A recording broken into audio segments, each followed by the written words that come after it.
Geneviève Dubois, préfète de la MRC, on avait une grosse séance et on a eu des annonces récemment à la MRC de Nicolas Yamaska. Évidemment, on se positionne sur ce qui se passe chez notre voisine, entre autres dans la ville de Bécancour.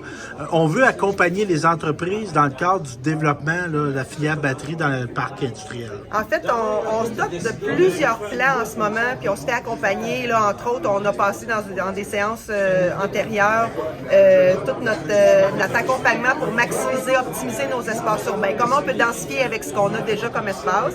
Donc ça, c'est en cours. Là, on fait un peu la même chose, mais avec nos entreprises pour le développement économique. Comment nos entreprises peuvent profiter des opportunités qui s'en viennent avec la filière batterie. On sait que nos entreprises sont un peu inquiètes de perdre leur main-d'œuvre. Donc, comment ils peuvent être plus compétitives, plus innovantes, comment on peut se positionner. Donc, vraiment, on donne un mandat à Espace Inc. qui va nous accompagner là, à développer nos stratégies et saisir les opportunités. Et évidemment, bon, merci Nicolas Yamaska, c'est un peu un de ses axes, la protection de l'environnement. On a été en France, entre autres, pour pas se positionner, mais trouver s'inspirer sur la lutte au changement climatique. Exactement. On a fait 5 ou 6 visites de toutes sortes d'actions, de projets qui ont mis au cœur la biodiversité, l'adaptation au changement climatique, la densification, la sobriété énergétique. On a vu un éco-village qui est inondé à chaque année, qui a fait des infrastructures pour ne pas être inondé, puis que ces infrastructures-là deviennent des parcs de jeux pour les enfants. Donc, c'était vraiment, vraiment intéressant, de la reconversion de bâtiments, des friches industrielles qui sont devenues des beaux quartiers. Donc, une semaine extrêmement chargée, mais extrêmement inspirante. Puis, il y a des éléments qu'on va pouvoir apporter ici. Tout ne s'applique pas à 100%, mais quand même, il y a des bouts qu'on peut ramener et qu'on a ramené. Bien, c'est ça, c'est le fun d'aller là-bas, mais on y recevant, est-ce qu'on va avoir une délégation de maires de cette région-là qui pourrait venir aussi? En fait, j'aimerais ça que les gens viennent visiter quelque chose qu'on aura développé et que partout dans le monde, on se dise, c'est là que ça se passe et on accueillera des délégations. Ah bon, c'est bien. Et dernier point, bien, on continue sur l'environnement. On a des compagnies sur le territoire là, qui commencent à prospecter pour installer des éoliennes. Oui. La MRC a décidé de se positionner face à ça. En fait, on est courtisé par 4, 5, 6 entreprises quand même là, qui ont des projets éoliens. Le ministre Fitzgibbon a été très clair, on a besoin d'énergie. L'éolien, c'est une énergie renouvelable, propre, qui a peu d'impact au sol. Elle en a, là, je ne dis pas qu'elle n'a pas, mais elle a peu d'impact au sol. Donc, les entreprises en ce moment vont voir les propriétaires terriens pour leur faire signer des ententes parce qu'elles ont besoin d'avoir ces preuves-là en main pour pouvoir déposer une offre de service. Ce soir, on avait des gens dans la salle qui s'inquiètent de l'acceptabilité sociale, mais je pense qu'on les a rassurés que, ultimement, c'est les citoyens qui vont décider s'il y a un projet ou pas, parce que c'est eux qui vont dire oui ou non. Mais moi, je les invite à attendre que l'entreprise aille à leur rencontre pour leur présenter le projet. Chez nous, on a décidé, nous, on est en faveur de ces projets-là. On trouve que c'est des magnifiques projets. On veut faire partie du développement de la filière, d'une nouvelle filière énergétique. Et ultimement, on souhaite être partenaire financier aussi avec l'entreprise. Donc, ça sera des redevances pour le propriétaire, pour la municipalité touchée, mais pour toutes les municipalités de la MRC pour pouvoir développer des projets collectifs. Donc, pour nous, c'est une belle opportunité de diversifier nos revenus. Et on trouve que cette filière-là est respectueuse de la vision environnementale qu'on s'est donnée. Merci Geneviève. Merci. Donc, bienvenue à cette séance publique du mois de mars. Bienvenue aux gens dans la salle. C'est rare qu'on a des citoyens, on est content de vous voir. Il y aura une période de questions un petit peu plus tard dans la séance. Alors, on n'avait pas de modification à l'ordre du jour. Non. Donc, je prendrai quelqu'un pour en faire la proposition. Monsieur Laurent et Mme Godette. Merci. 1.3. Adoption des libérations du Conseil des maires du 18 janvier 2023. Donc, s'il n'y a pas de questions, de coquilles, je prendrai quelqu'un pour en faire la proposition.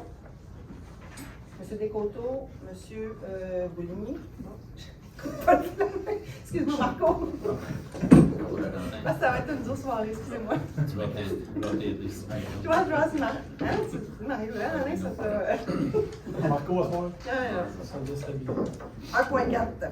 Adoption des délibérations du Conseil des maires du 8 février 2023, qui était une séance extraordinaire. Est-ce que, s'il n'y a pas de questions, je prendrai quelqu'un pour en faire la proposition. M. Lefebvre, M. Théroux. Merci beaucoup. Dépôt des délibérations du CA du 1er février. Donc, vous avez reçu les documents. M. Lemire en fait la proposition. Est-ce que j'ai quelqu'un pour l'appuyer? M. Noël. Document reproduit. M. Côté. Vous avez reçu une correspondance du CIUS Mauricie Centre du Québec qui nous accorde un financement de 10 000 pour l'organisation d'activités de lancement suite à la démarche Municipalité Amis des aînés qui a été complétée. On a adopté le plan d'action, la politique au mois de janvier. Donc, vous aurez l'information très rapidement. Je ne veux pas dévoiler les contenus de l'activité, mais vous confirmez qu'on a reçu le financement demandé. Madame Gendron. Mais je voudrais savoir en quoi ça va consister exactement cette organisation-là. C'est sûr que je ne l'ai pas tout dévoilé d'avant. Ah, ok, il y a Il y a un petit pas peu. de- C'est la journée au mois d'avril, la journée fin mars, début avril? Oui, fin Le vendredi, là, avril? Avril? Oui. Ah ben oui, Ouais. oui, on est en mars, là, oui. Oui, Oui, oui, ça va. Fait que c'est à suivre. oui ben Ça c'est sera pour ça, surprise, je Madame Gendron. Je vais vendre le punch. ne peux pas vendre le punch d'avance. Ouais. Faudra y être. S'il vous plaît. Je ne sais pas. Vu que notre projet a été refusé. Donc, ça va, est-ce qu'il y avait d'autres documents, M. Côté? Non, les autres documents vont être tout au long des différents points là, qui sont à l'ordre du jour. 2.1 maintenant, règlement numéro 2023-02 prévoyant les modalités de retrait de L'assujettissement. de la compétence, là on parle de transport adapté de la MRC.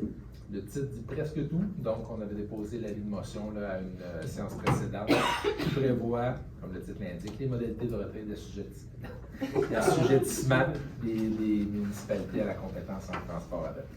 Donc, copie qui a été transmise à l'ensemble des municipalités. Est-ce que j'ai quelqu'un pour en faire la proposition? M. Biron, M. Dupuis, merci beaucoup. 2.2 maintenant, entente intermunicipale relative à la gestion des actifs. M. Côté. Une démarche sur la gestion des actifs qui avait été entreprise il y a plusieurs années. Donc, on avait reçu un financement du ministère des Affaires municipales pour réaliser cette démarche-là, donc qui consiste en l'inventaire de l'ensemble des actifs dans les municipalités. Avec cette subvention-là, venait l'obligation de créer une entente intermunicipale qui définit les rôles des municipalités et les rôles de la MRC, rôle qui se limite essentiellement au niveau de la MRC sur la gestion de la base de données là, avec les différents actifs qui sont géoréférencés. Donc, c'est le contenu de cette entente-là là, qui vous est soumis et qui est transmise aussi à l'ensemble des municipalités pour signature et qu'on puisse compléter la reddition de compte de cette demande de subvention. Est-ce qu'il y en a qui ont des questions? Non? Est-ce que j'ai quelqu'un pour en faire la proposition? Mme Godette, M. Marcotte, merci beaucoup. 2.3 maintenant, offre de services d'accompagnement régional. On parle de plan d'orientation stratégique de développement du territoire en matière d'entrepreneuriat et d'innovation. On sait qu'avec l'implantation de la filière batterie là, qui va arriver à Bécancour sous peu, c'est des milliers d'emplois qui vont se créer et qui vont transformer vraiment notre paysage économique de la région. Et ça va évidemment toucher notre MRC. Le développement de cette filière-là repose sur plusieurs conditions, dont certaines relèvent du milieu municipal, bien sûr. Notamment, on parle de capacité d'accueil, de milieu de vie, puis là, on y reviendra. On s'est aussi doté de stratégies pour répondre à ça. De développement du territoire en matière d'entrepreneuriat et d'innovation. La MRC et les municipalités sont déjà en action pour accroître notre capacité d'accueil. On se rappelle qu'on a une démarche d'optimisation de nos périmètres urbains, une planification de nos zones industrielles, on a de la mobilité durable, etc. Mais en matière d'entrepreneuriat et d'innovation, on a aussi réalisé une démarche pour nous informer sur les enjeux d'innovation, réfléchir au développement des lieux dédiés à l'innovation. Ça, c'était le rapport que Arch Innovation nous a présenté. Donc, c'était vraiment la première étape pour nous amener à avoir une vision de l'innovation chez nous. Notre équipe en développement économique travaille aussi en ce moment avec nos entreprises pour les aider à faire face aux enjeux que le développement de la filière batterie ne manquera pas de susciter, besoin de main-d'œuvre, sous-traitance avec les grandes entreprises à venir, etc. Donc, on sait que nos entreprises sont quand même assez inquiètes de l'impact que cette filière-là va avoir chez nous, puis chez elles, évidemment. Pas de plus est toutefois nécessaire pour nous doter d'une vision claire, durable et innovante du développement économique de notre territoire. Comment on veut continuer à se développer. Réfléchir par la même occasion au rôle que nous souhaitons que la MRC exerce dans ce domaine. L'ampleur et l'importance des enjeux en accompagnement professionnel est un incontournable. Nous avons demandé une proposition de service à Espace Inc. Et à cet effet, il y a une démarche qui est proposée et qui se décline en 3 étapes. 1. Bonifier le portrait de notre écosystème économique et identifier nos opportunités et nos forces vives. 2. Co-construire ensemble une vision commune et définir nos priorités en matière d'entrepreneuriat et d'innovation, puis la traduire dans un plan d'action clair. Et troisièmement, mettre en œuvre, bien sûr, ce plan d'action-là. La démarche qu'on vous propose débuterait le mois prochain parce qu'on n'a pas une minute à perdre et se conclurait d'ici le printemps 2024 afin d'être prêt lorsque la filière s'implantera. On parle d'un montant maximal autour de 38 300 $. Je pense qu'on avait déjà prévu, on avait déjà quelque chose au budget, Michel. Oui, le poste budgétaire, le projet en développement économique, là, il y a un montant de 100 000 là, qui avait été réservé lors de l'élaboration du budget. Donc, cette planification-là et la stratégie qui en découle là, serait pris à même là, le fonds qui est dédié là, pour le développement. Dans un monde idéal, on vous aurait fait une présentation. Mais la présentation va venir, est-ce que c'est le mois prochain? Oui, la séance de travail, une des 2 séances de travail au mois d'avril, le 19, si je me souviens bien, il y aura toute explication de la démarche, les différentes étapes pour qu'on puisse avancer là, dans cette planification-là. On n'a pas les moyens, puis on n'a pas l'expertise de faire ça à l'interne, c'est pour ça qu'on s'adjoint dans le fond une firme mandataire pour nous accompagner là, dans cette réflexion-là, qui est vraiment dédiée cette fois-ci pour le développement économique. Madame Gendron? J'ai des questions. Oui, allez-y. Ben, j'ai lu le document après-midi, puis je voulais le relire parce que j'avais pas l'impression que j'avais compris, mais j'ai pas été capable de me reconnecter sur le site. Il y a un petit peu. OK. Mais je voudrais être sûre que cette démarche-là, qui est nécessaire, on va pouvoir vraiment être partie prenante, puis d'avoir le temps de marcher ça. Là, on la vote, puis c'est la prochaine fois qu'on va avoir la présentation. Mais moi, je ne veux pas mettre la main dans l'engrenage parce que je sais que ça va vite. OK? Fait que dites-moi qu'on a le droit de ne pas souscrire à l'entièreté de la démarche, qu'on va avoir le droit de garder notre couleur locale. Tout à fait. Puis il y a du monde dans la salle, on a des témoins. OK, c'est ça que je comprends, là. Ah, c'est vraiment une démarche, Mme Gendron, qui va répondre à nos préoccupations, nos enjeux, et qui va être collée sur notre couleur à nous. Mais On n'est nous, pas... il y a un grand nous, mais il y a des petits nous. Oui, absolument. Nous, à cette monnaie, Faut on que tout le a monde s'y pas retrouve. industriel, sauf l'agriculture. C'est notre grand camp. Mais sinon, bon, fait que je voudrais que ça garde notre couleur à Sainte-Monnaie. Oui, vous êtes bien entendu, Mme Gendron. Puis il y a un mot que je ne comprends pas dans les résolutions, excusez. Le deuxième considérant, soutenir les entreprises comme écotones de cette zone majeure. Alors, qu'est-ce que ça veut dire? Ah, excusez, je l'ai pas. Non. C'est un concept écologique qui définit un milieu qui vient en complémentarité, je me souviens bien, avec l'ensemble. J'allais chercher la définition parce que moi aussi je cherche ce mot-là, mais je vais vous revenir avec ça exactement. Mais on trouvait le concept intéressant aussi. Puis l'idée en fait, là, c'est vraiment de voir comment cette filière-là va s'implanter.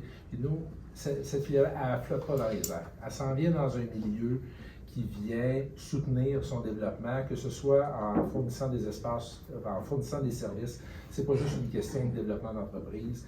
Pour que, là on parle jusqu'à 10 000 emplois, il faudra voir jusqu'à quel point là, ça va se concrétiser jusqu'à ce chiffre-là, mais c'est que les gens puissent venir s'établir sur notre territoire. Donc l'écotone, c'est vraiment une partie de ce grand ensemble-là où on offre un ensemble de services et d'espaces pour les futurs travailleurs et leurs familles. Dont les écoles? Dont les écoles. Parce que ces emplois-là, c'est des familles, il va y avoir plus d'enfants. Déjà, on dit que l'école est pleine. Bon, en tout cas, c'est des beaux problèmes, mais est-ce que ça va évaluer ça aussi? Bien, on n'oublie pas que ça, c'est une démarche plus pour le développement économique. On en a un autre pour nos espaces de milieu de vie, nos qualités de vie. C'est peut-être plus dans celle-là que ça va se traduire. Mais c'est sûr que tout ce qui est zone d'innovation, filière batterie, il faut prendre en compte le milieu de vie qui l'accueille, et c'est là qu'on est. Nos 2 démarches sont complémentaires. Il y a une démarche d'aménagement pour travailler sur l'optimisation des espaces, sur la densification, protection des milieux. Il y a un volet aussi développement économique, voir le type d'accompagnement pour nos entreprises, qu'est-ce qu'on peut faire, quel type de lieu d'innovation aussi on peut offrir. Ces deux démarches-là doivent aller en parallèle aussi pour qu'on soit en mesure d'avoir l'ensemble des services qu'on souhaite offrir pour faciliter de notre côté aussi l'implantation des retombées de cette filière-là. Monsieur Biron? Bien, Coton, en fin de compte, c'est la transition entre deux secteurs avec les écosystèmes. Pas mal ça, j'avais dit. Dans d'autres mots. Dans d'autres mots, dans mes mots. T'as eu ça sur ton ordi? Mais non, mais on l'a vu en France. Ah oui, c'est vrai. Oui, C'est vrai. on se l'est fait présenter. Ah, excusez. Ah, vous êtes pardonné. Est-ce qu'il y a d'autres questions par rapport à cette proposition-là? Est-ce que c'est pour en faire la proposition, M. Biron? On va faire la proposition. M. Lefebvre l'appuie. Merci beaucoup. Il faut se préparer. Date de dépôt au fonds région et ruralité. Ce qu'on aimerait vous proposer, c'est d'avoir des dates de dépôt de projet. Ça va grandement faciliter la vie de nos professionnels à la MRC. Puis c'est pas juste une date, hein, on vous en propose, je pense que c'est 3. 21 avril, 20 octobre et 26 avril 2024. Donc, je pense que ça nous laisse le temps de travailler nos projets, mais en même temps, ce n'est pas des délais qui sont démesurés. C'est ce qu'on a proposé ce soir. Est-ce que ça vous va? 21 avril, 20 octobre et 26 avril 2024. Ça, c'est pour les 20 000 Oui, ça, c'est pour le FRR. Oui. C'est la dernière date possible. Oui, parce que ça va correspondre à la fin du programme. Il y a aussi le 20 octobre 2024 que je vois ici. Oui, jusqu'à la fin. Oui, jusqu'à la fin. Est-ce que j'ai quelqu'un pour en faire la proposition? M. Noël, est-ce que j'ai quelqu'un pour l'appuyer? Mme Godette, merci beaucoup. Entérinement maintenant des décisions du comité d'investissement du mois de janvier. M. Côté. Donc, il y a eu le projet là, qui a été déposé au comité d'investissement, un comité qui est décisionnel aussi là, sur l'octroi des différents fonds de soutien, que ce soit le fonds local d'investissement ou le fonds local de solidarité, auquel la MRC est partenaire aussi. Donc, on vous l'amène là pour entérinement, mais les décisions là, sont. Le comité a ce pouvoir décisionnel. J'avais une question. M. Noël. C'est la première fois qu'on l'a pas. Il me semble que oui. Moi, j'ai jamais vu ça. Oui. C'est moi qui en ai le président. Oui. On est Effectivement. décisionnaire. Parce qu'on Exactement. Je faisait comprends pas que les, ça se retrouve là. pour ça, dans l'entérinement, d'habitude, on le faisait en suivi, on va valider là, à ce niveau-là. Parce que Vous êtes effectivement. c'est pas de double décision à apporter. Là, c'est octroyé déjà. Et les modalités du comité qui avaient été définies au Conseil des maires étaient à l'effet de leur décisionnel. Est-ce que dans ce cas-là, je prends quand même les propos en proposant? On va le prendre, là, mais on va revenir avec ça. M. Noël a fait la proposition. M. Marcotte.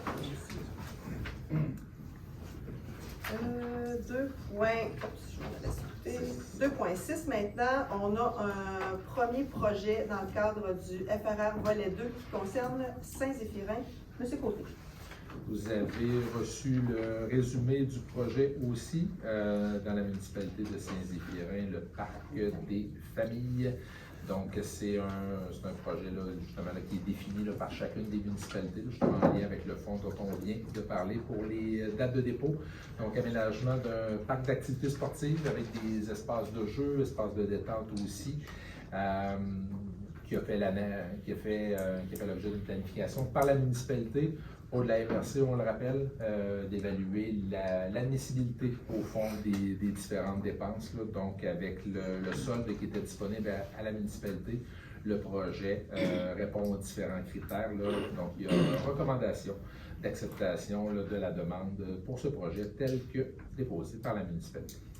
Les municipalités peuvent cumuler là, plus d'une année, donc c'est ce qui fait que le solde est plus élevé. Est-ce que j'ai quelqu'un pour en faire la proposition? M. Biron, est-ce que j'ai quelqu'un pour l'appuyer? M. Thibault, merci beaucoup. Deuxième projet, toujours dans le cadre du FRR volet 2, Sainte-Monique. Oui, un projet au titre romain, je crois, du pain et des jeux. Donc, installation d'un four à pain avec ses différents annexes. Donc, Mme Jambon, vous savez qu'avec ce projet-là, vous êtes obligé de m'inviter Tout pour à aller voir ça, avec différents autres accessoires. Là, il y a des annexes, abris, salle de bain, bancs, balançoires et autres structures pour différents jeux sur le terrain loisir Rénal de Duval. Donc, un projet qui va être accessible pour l'ensemble des citoyens et même par l'école aussi, je crois, dans la municipalité. Donc, même principe, les planifications établies par la municipalité et le projet est jugé éligible. Donc, recommandation pour acceptation du projet tel que demandé par la municipalité. Est-ce que j'ai quelqu'un pour en faire la proposition? M. Bouligny, est-ce que j'ai quelqu'un pour l'appuyer? M. Lemire, merci beaucoup. 2.8 maintenant, fonction et délégation du responsable du substitut de la protection des renseignements personnels et de l'accès aux documents. M. Côté. Donc, on a cette responsabilité-là sur l'accès des différents documents qui sont gérés par la MRC. Donc, Mme Dubois, responsable, avait le pouvoir de déléguer à l'administration cette compétence-là. Donc, ça a été fait dans un premier temps, mais on a besoin de nommer un substitut aussi, au cas où il m'arriverait quelque chose. Donc, pourquoi je dis ça, ça peut porter malheur, ça. Donc, on va demander à Mme Geneviève Mayotte, qui est directrice générale adjointe à la MRC, d'assumer cette nouvelle fonction-là sans modification des conditions salariales, mais une nouvelle responsabilité de substitut pour l'accès aux documents. Ça vient bien sûr sans rémunération. Ouais, on tient à le préciser. Est-ce que j'ai quelqu'un pour en faire une proposition? M. Lefebvre, M. Bédard, merci beaucoup. 2.9, mandat juridique pour le projet de service clé en main de bande riveraine élargie. Madame Laure. Oui, donc dans le cadre du projet qui est mis en œuvre par la MRC d'implantation de bande riveraine élargie en milieu agricole, ce qu'on souhaiterait, c'est octroyer un mandat à une firme juridique d'accompagnement juridique pour valider les ententes légales là, qui vont être faites avec les producteurs qui participent au projet, puis également encadrer la structure administrative. Donc, c'est ce qu'on présente là, dans cette résolution. Merci beaucoup. Est-ce que c'est pour en faire la proposition, M. Biron? M. Marcotte? Merci beaucoup. 2.10 maintenant. Sélection des projets collectifs 2023 dans le cadre du projet Signature Innovation. Madame Laure, toujours. Oui, donc dans le cadre du projet Signature Innovation, on a deux volets, projets collectifs, projets locaux. Donc dans le cadre du volet collectif, on doit identifier nos projets chaque année. Donc pour 2023, ce que le comité directeur de l'entente se propose au Conseil des maires, c'est donc le projet administratif, là, donc la coordination du projet Un territoire en transition, mais également le développement du service clé en main, bande riveraine élargie en milieu agricole, tout ça dans l'enveloppe de projets collectifs. Merci beaucoup, Stéphanie. Si je n'ai pas de questions, je parlerai à quelqu'un pour en faire la proposition. M. Dupuis, c'est une question pour faire la proposition. M. Lefebvre, pour l'appuyer.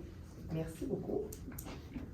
2.11 maintenant. Rapport annuel d'activité de sécurité incendie pour l'année 2021, donc l'année mise en œuvre de l'année 2 des municipalités. M. Côté.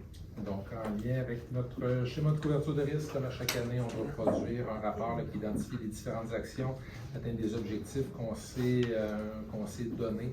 Donc, vous avez les différents documents qu'on transmet avec leurs annexes au ministère de la Sécurité publique, là, avec le contenu de ces actions-là réalisées. Merci beaucoup, M. Gauthier. Est-ce que j'ai quelqu'un pour en faire la... Monsieur... Une question. Allez-y, M. Noël. Ça, c'est pour l'année 2021. Ouais, ça veut dire que le ministère, lui, il est comme 2 ans en arrière pour l'acceptation. Pour l'étude de... Parce que c'est 2021. Le 2022, lui, il va être produit juste l'année prochaine, en 2024. Non, c'est 2022, là, il y a une coquille. C'est l'année 3, parce que nous, ouais. on a adopté l'année 3, lundi Ouais. en séance publique, j'imagine. J'ai la copie dans le document Excel, là, effectivement. C'est l'année 3. Ouais, Je vais en faire la proposition. M. Noël a fait la proposition. Est-ce que j'ai quelqu'un pour l'appuyer? M. Bédard, merci beaucoup. Affaires financières maintenant, 3.1, budget de promotion en tourisme. Monsieur Côté. Donc, on a adopté au dernier budget pour l'année là, un montant de 40 000 là, pour les différentes activités de promotion pour le développement touristique sur le territoire de la MRC.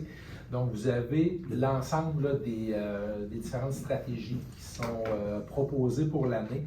Donc, on voulait vous le soumettre et vous proposer d'adopter l'ensemble de la stratégie plutôt que d'y aller étape, pas étape par étape, là, mais dans chacune des activités qui sont proposées et qu'on puisse là, entamer là, cette promotion-là qui va s'en venir là, rapidement. Là, on se prépare essentiellement là, pour la saison estivale sur le territoire de la MRC. Donc, vous avez en pièce jointe l'ensemble des recommandations là, qui vous sont faites, qui ont été travaillées avec le comité tourisme aussi pour cette promotion-là.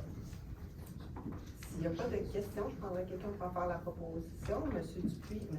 Théroux, merci. Point de discussion maintenant d'information. Vous avez reçu la revue de presse. On a d'ailleurs Mme Gervais avec nous. Vous l'avez reçu pour celle du mois de janvier et celle du mois de février, là, vu que les conseils, à certaines occasions, là, sont aux 2 mois. Donc, je ne vous en ferai pas la lecture, puis je vais passer sur la photo que je suis aussi sur la première, mais les différentes activités, à la fois de la MRC, ce qui se passe sur le territoire, en fait, et qui sont relayés dans nos différents médias.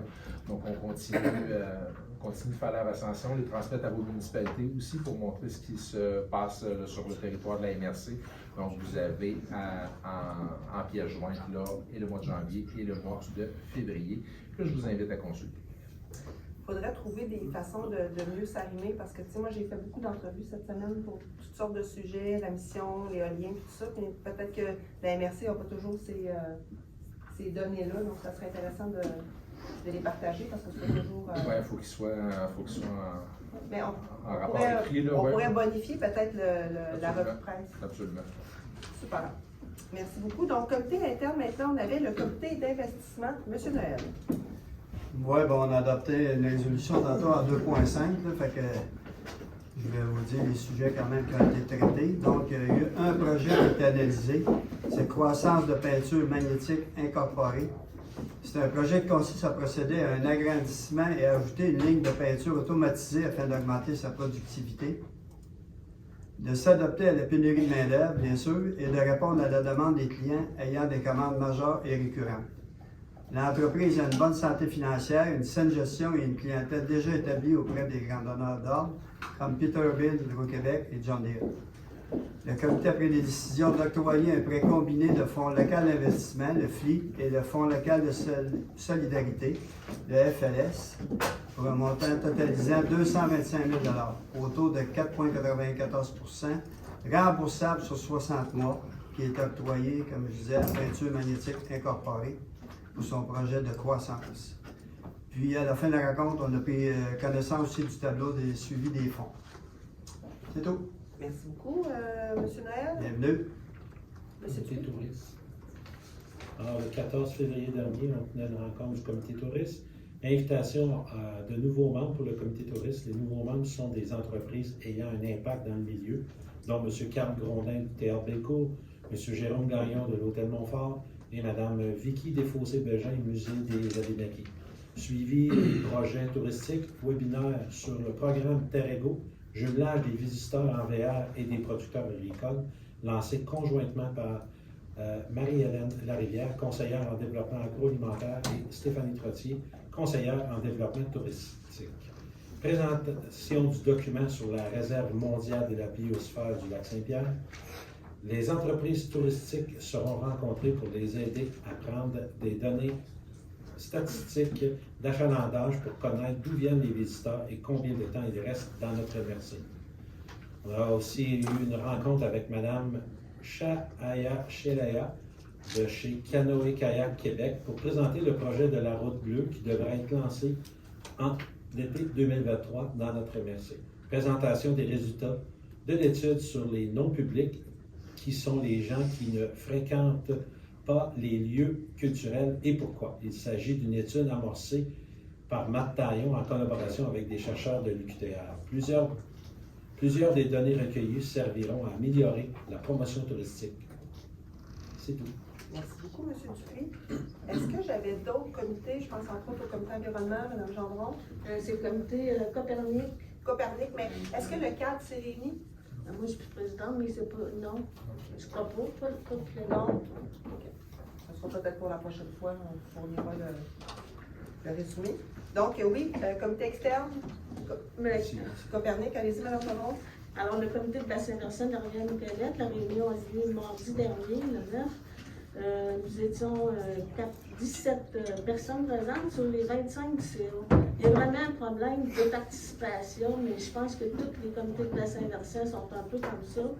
Donc, on va essayer de recruter d'autres membres parce qu'il y a vraiment beaucoup de places de libre sur le CA de Copernic. Ensuite, on a su que le ministère de l'Environnement se lance dans un exercice d'évaluer la concertation sur les comités de bassin versant. Est-ce que tout le monde est représenté? Est-ce que tous les secteurs sont représentés? Comment ça se passe la concertation? Il y a un questionnaire très long à remplir. Il va même peut-être falloir demander l'aide pour faire ça. Chaque membre devra le remplir. Ensuite, on a parlé de nos 5 priorités pour les prochaines années. Je ne les lirai pas, là, parce que c'est les mêmes que l'autre année. Ensuite, on a parlé que Copernic va fêter ses 20 ans cette année. Ça fait déjà 20 ans. Et ils veulent faire des activités promotionnelles et essayer de rencontrer les gens, d'aller voir les anciens administrateurs, les anciens employés. Moi, j'ai suggéré qu'on fasse quand même un petit portrait de la rivière. Qu'est-ce qui s'est fait depuis 20 ans dans le haut de la rivière, dans le bas de la rivière, puis dans les différents secteurs de la rivière. Alors, c'était à peu près ça. Oui, il y a eu une négociation du salaire des employés. À cause de la pénurie de main-d'œuvre, il y a une très bonne augmentation de salaire, mais on n'a pas le choix parce qu'ils veulent aussi offrir plus de services diagnostiques aux municipalités. Alors voilà. Aussi, vous savez qu'il y avait eu des pétitions qui ont été faites par certaines municipalités. C'était piloté par Vaudreuil. Ça, c'était pour avoir les données des prélèvements en eau dans la rivière. Actuellement, le ministère de l'Environnement a les données, mais il ne donne pas aux municipalités.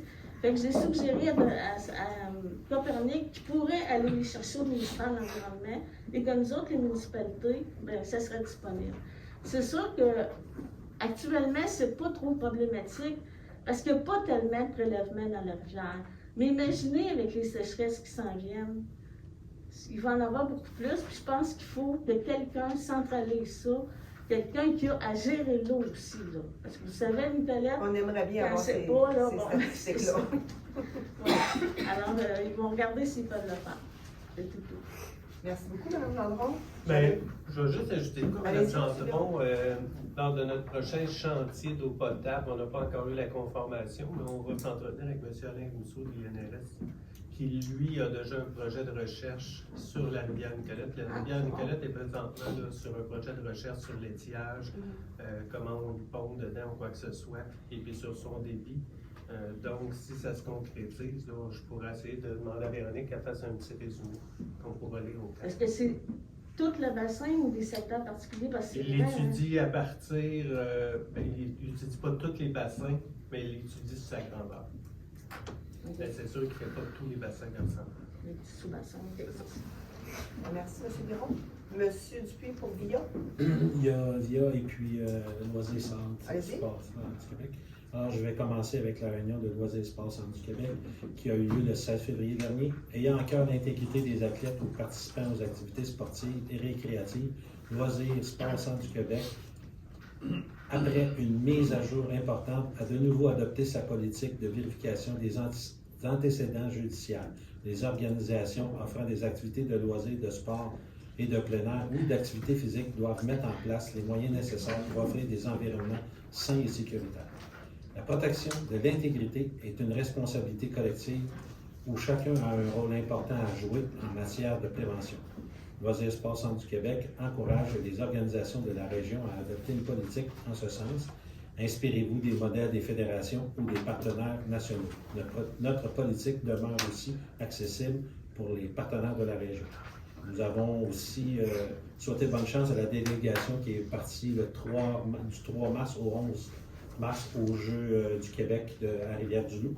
Et puis aussi, ben, on a pu donner notre appui à la candidature de la ville de Victoriaville qui aimerait être l'hôte des Jeux d'hiver de 2026.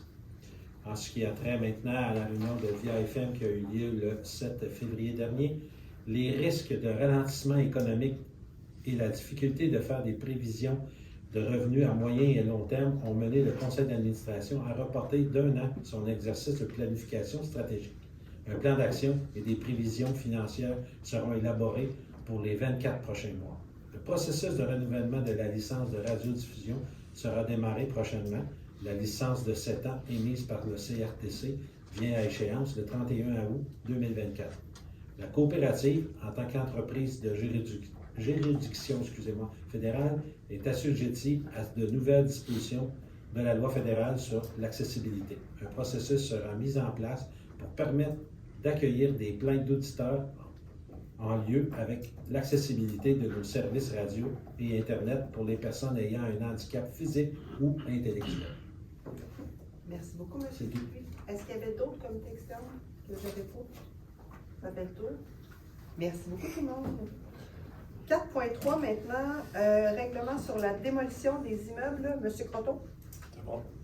Alors, vous avez probablement vu, là, bonsoir tout le monde, vous avez probablement reçu, les directions générales ont reçu un projet de règlement type, là, à tout le moins pour les 15 municipalités qu'on s'occupe. La ville de Nicolet avait déjà un règlement sur la démolition. Et c'est une obligation de la loi là, qui nous vient de la loi, c'est une modification de la loi sur le patrimoine culturel. La modification remonte à 2021, mais on était avisé seulement qu'en 2022. Et bon, il y a un répertoire, là, le Conseil des maires en 2022, je ne me souviens pas de la date, peut-être juin ou peut-être le mois d'août. On a donné un mandat pour faire un répertoire. Là, ce qui va arriver avec le règlement de démolition, c'est tout ce qui a été bâti avant 1940. Alors, on a eu certaines interrogations avec le ministère de la Culture. C'était 1960, 1950, 1940. Alors, ce qui est dans la loi, c'est 1940. Je vous donne une idée là, de ce que ça peut représenter sur l'ensemble de la MRC. Là, on a 1425 bâtiments qui ont été construits avant 1940. Alors, est-ce que le répertoire va identifier ces immeubles-là? Par la suite, ils vont avoir une caractérisation de, bon, est-ce que ça vaut la peine de conserver un bâtiment qui est en train de s'écrouler ou qui est déjà écroulé, mais qui est encore au rôle avec une date de construction avant 1940? Alors, le répertoire va identifier les immeubles qui nécessitent ou qui ont besoin d'une attention, peut-être un peu plus d'amour qui va être donné au bâtiment et qui mérite d'être préservé. Dans d'autres cas, bien, si le bâtiment a plus ou moins d'intérêt architectural, patrimonial, culturel, bien, s'il y a une demande de démolition éventuellement, bien, celle-ci pourrait être cheminée et éventuellement être encadrée par le règlement sur la démolition. Dans le cadre du règlement sur la démolition, il y a un comité de démolition, un peu comme vous avez dans vos municipalités, un CCU, qui va faire une recommandation au conseil municipal, savoir est-ce qu'on autorise ou pas une démolition d'un bâtiment construit en 1940. Actuellement, le processus est en cours pour la majorité des municipalités, comme je l'ai dit. Là, il y en a qui c'est complet. Ça va se régler avec ce soir, là, un peu plus loin dans l'ordre du jour. Vous avez vu, je vous occupais, ça faisait longtemps que je n'avais pas eu l'occasion de mettre quelques points. Je me suis donné avec 27 différents, alors ça va être la soirée, honnête et honnête. À partir de ce moment-là, d'ici à ce que le répertoire soit déposé, on doit passer une demande de démolition, doit passer par le ministère de la Culture, qui autorise celle-ci dans un délai de 90 jours. Là, avec, je vous remets dans le contexte. Là. L'année passée, des permis de démolition pour, là, je ne parle pas de Saint-Célestin, Paroisse, puis la ville de Nicolet, mais pour les municipalités qu'on fait, on a eu 48 demandes de permis de démolition. Ça peut être des garages, ça peut être une remise, ça peut être une maison suite à un incendie, etc. Quand on fait le calcul, il y a seulement 2 maisons qui avaient été construites avant 1940 qu'on a eu dans nos répertoires l'année passée. Alors, si je prends dans tout ce qui a été fait, Nicolette, depuis que la loi est en vigueur, c'est 4 dossiers, puis nous, cette année, 2. Alors, on est à 6, là. Vous ne pensez pas que c'est la panacée de dire on démolit toutes les maisons ou les bâtiments construits avant 1940. C'est pas le cas, c'est très peu, et à partir de ce moment-là, ben, ce qui est peut-être proposé aux municipalités, c'est d'encadrer cette démarche-là. Une petite question, Martin, tu sais, comme nous, depuis qu'on l'applique, on a été obligé aussi dans l'obligation de se former un comité démolition. Ouais. Est-ce que tu as la même chose ici? Oui, en plein ça. Okay. Votre processus va faire en sorte de tout englober ces éléments-là. Donc, tu vas nous revenir avec une demande Oui. de gens qui vont siéger. Puis on avait aussi l'obligation, là, je le mets un petit peu en parenthèse, mais c'était avant le 1er avril 2023. Alors, c'est pour ça qu'on a quand même bousculé un peu les directions générales là, pour adopter ça, mais ça a bien été au cours des dernières semaines. Madame Gendron? Est-ce que ça comprend aussi les vieilles granges? Je vous mets un bémol sur votre question. Vous avez déjà probablement vu la grange à 8 côtés rouge en estrie, là, qui vous donne une idée d'un bâtiment. C'était pas à la mode de demander des permis dans les années avant 1940 pour construire un bâtiment de ferme ou des granges. 2, on n'a pas ces informations-là actuellement sur le rôle d'évaluation. Quand je vous dis on a 1425 immeubles qui étaient identifiés avant 1940, ça allait être du rôle d'évaluation. Si on n'a pas ces informations-là de base dans le dossier, il est difficile pour nous de se prononcer que cette grange-là ou ce bâtiment-là a été bâti avant 1940. Quand les gens ont fait le répertoire, on a mis des étoiles, ils vont regarder et ils vont dire est-ce qu'il y a un bâtiment qui mérite peut-être, peu importe qu'on ne sache pas son année de construction, mais qui mérite d'être préservé parce que la qualité architecturale, patrimoniale ou culturelle est là, il va être identifié dans le répertoire. Sinon, on n'a pas ces informations-là, mais le même permis de démolition, ben, la municipalité pourrait dire, ben oui, on va le regarder, puis on va l'étudier autrement, puis on pense qu'il est nécessaire de le protéger. Alors, il y a un mécanisme dans le règlement qui va vous permettre d'identifier ce type de bâtiment-là, puis de les préserver. Et de ne pas autoriser la démolition éventuellement, si c'est le cas. Est-ce que ça fait le tour du sujet, M. Croteau? C'était trop long, mon tour? Non, non, mais... Les 27 autres vont être pareils, alors, là. non, pas tout de suite, là. 4, merci beaucoup. 4.4 maintenant, encadrement concernant la location court terme de type Airbnb. M. Croteau, toujours? Toujours. Alors, là aussi, l'hébergement à courte durée, style Airbnb ou autre compagnie semblable. Il y a il y a un règlement provincial qui est en vigueur depuis le 1er septembre 2022 qui encadre un peu, là, pas juste au niveau de dire oui, c'est possible de cette façon-là, c'est au niveau des revenus, taxes, TPS, etc. Là, le ministère du Revenu s'est mis là-dedans et c'est bien correct. Et suite à ça, il y a une possibilité pour les municipalités, là, ben, c'est encore plus court dans le délai. La date limite, c'est avant le 25 mars 2023. Alors, c'est dans 10 jours. Alors, là, avec, on avait contacté, on avait envoyé des informations aux directions générales. Il y a des municipalités qui souhaitaient encadrer. Il ne faut pas penser qu'après le 25 mars 2023, il n'y a rien, puis ça va être free for all. Hein. C'est des règles provinciales qui vont s'appliquer. Mais d'ici le 25, si les municipalités ont décidé d'adopter une réglementation particulière sur l'hébergement à courte durée, ben, on l'a encadré de façon, puis c'était différent, là, je pense, je vois M. Marcotte à Saint-Léonard, on l'a encadré d'une façon. On regarde Mme Gendron à Sainte-Monique, c'est différent de Saint-Léonard. Pierreville puis Saint-François sont allés un peu dans les mix des deux. On avait quelques règlements de base qu'on avait préparés, les projets, puis on a adapté les situations aux municipalités. D'autres ont décidé de ne pas avoir de normes à ce niveau-là, et c'est correct, on respecte, c'est pas une obligation. Comme je vous dis, après le 25 mars, ça va être la réglementation provinciale qui va s'appliquer. Est-ce qu'il y en a qui ont des questions par rapport à ça? Oui. C'est juste qu'on a des taux d'occupation qui sont alarmants. Tu sais, je veux dire, on n'arrête pas de dire aussi qu'à l'avenue, tu sais, tous les projets du parc industriel avec en cours, tu sais, qu'on va avoir d'énormes défis, tu sais, de logement. Je trouve que ça vient paradoxalement en contradiction avec cette donnée-là. Tu sais, je veux dire, on manque de logements dans nos milieux, mais on va en réserver pour des plateformes Airbnb, alors que le tourisme, tu sais, je veux dire, a un pied sur notre région, mais tu sais, je veux dire, le tourisme est encore à faire dans notre région. On a l'hôtel Montfort, on a plusieurs sources d'hébergement pour les accueillir en ce moment, autres que des Airbnb. Des fois, je me dis qu'on n'aurait pas avoir une grande réflexion à ce propos. Ouais, c'est ça. À ce propos-là, pour faire les recommandations. Ben... une fin du gouvernement en conséquence, parce que, tu sais, je peux pas croire. Tu sais, au Québec, les taux d'occupation de logement, je veux dire, sont énormément bas. Et puis le gouvernement, pendant ce temps-là, lui, va ouvrir la porte au Airbnb. C'est bizarre quand même. Si vous voulez, le gouvernement a même modifié les règles d'approbation des différentes modifications. Tout à fait. On a facilité la tâche là, à ces entreprises-là. Mais ce qu'on voit, là, nous, là, quand je dis tout le temps les municipalités qu'on s'occupe, ce qu'on voit, là, c'est dans les secteurs de villégiature, les îlots déstructurés, qu'on peut voir une certaine demande à cet effet-là. Oui, on va en retrouver un peu partout là, des demandes qui pouvaient tomber sur notre bureau, mais grosso modo, là, on va être sur le bord de l'eau. On résume ça assez rapidement. Là. On a des places où il y a des logements locatifs quand même qui, Nicolette, où on a eu des demandes.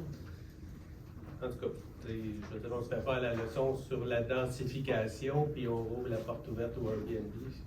Ça se forme à... Je comprends bien le point mentionné. La montée de lait.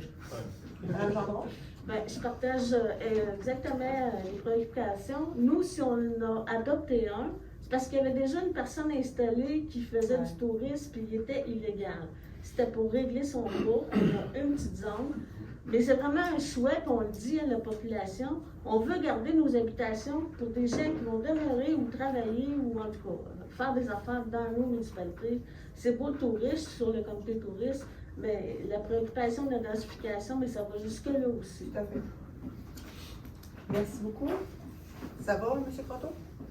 Maintenant, 4.5, 40 jours, M. Côté.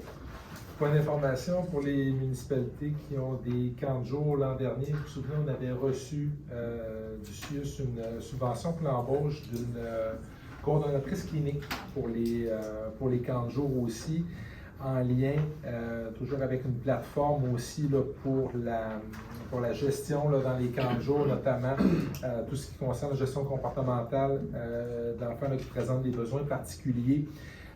On a un bilan positif de cette coordination clinique-là qui a réalisé son travail au cours de l'été.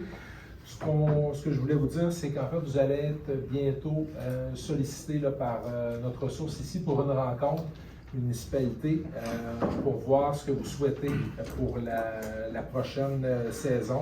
Il y a des possibilités de reprendre le service de coordination clinique, la plateforme Métaprisme aussi. Donc, très rapidement, il y aura cette rencontre-là à laquelle vous serez conviés là, avec vos directions générales et vos responsables de camp de jour aussi là, pour discuter des différentes modalités possibles là, pour les camps cet été. Merci beaucoup. 4.6 maintenant, rapport des permis d'aménagement pour eau et prévention incendie 2022. M. Croteau. Encore moi, oui. Alors, juste pour vous faire un petit résumé, là, ça a été quand même une bonne année. Presque 2 500 000 de plus là, de projets qui se sont déroulés sur les territoires des municipalités qu'on dessert, directement là, à l'émission des permis. Plus de 1000 permis, un petit peu moins que l'année dernière, mais les valeurs ont augmenté.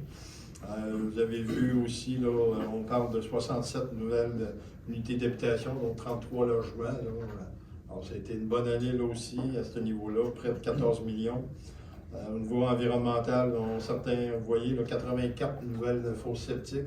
Alors, c'est bon signe, là, tranquillement, pas vite, les immeubles, on les voit passer, soit il y a des transactions, soit il y a des travaux d'agrandissement. Alors, par la bande, on règle des dossiers au niveau environnemental, c'est quand même important, là, 84, c'est plus que 17 de plus que l'année dernière. Après ça, je fais un petit résumé là, de la SHQ, vous avez vu le nombre de dossiers et les montants engagés là, dans chacun des programmes qu'on a, soit le PAD, région en particulier, et la pyrotite. PAD, c'est pour l'adaptation de domicile pour soit une personne qui est en perte de mobilité ou ensuite un handicap ou un accident, ces choses-là.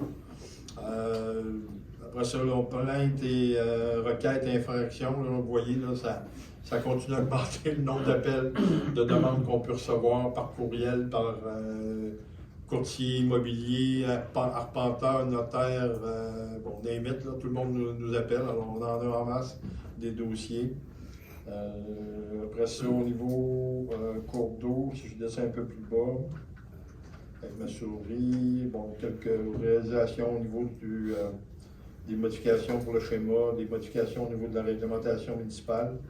Carrière sablière, vous avez le rapport aussi, gestion des cours d'eau, ce que Isabelle fait, principalement Isabelle Gérard, qui est notre responsable, sur le déboisement, et puis après ça, un résumé des activités au niveau incendie, visite, inspection de bâtiments à risque élevé, etc. Alors, on a le résumé de la dernière année de 2022. Merci beaucoup, M. Proto. 4.7 maintenant, suivi de notre mission en France. On est parti du 4 au 11 mars, mais nos activités se sont tenues dans la vraie vie du 6 au 10 mars. On a quand même fait 5 visites. Moi, j'ai marché 70 km, dont 4 avec les valises.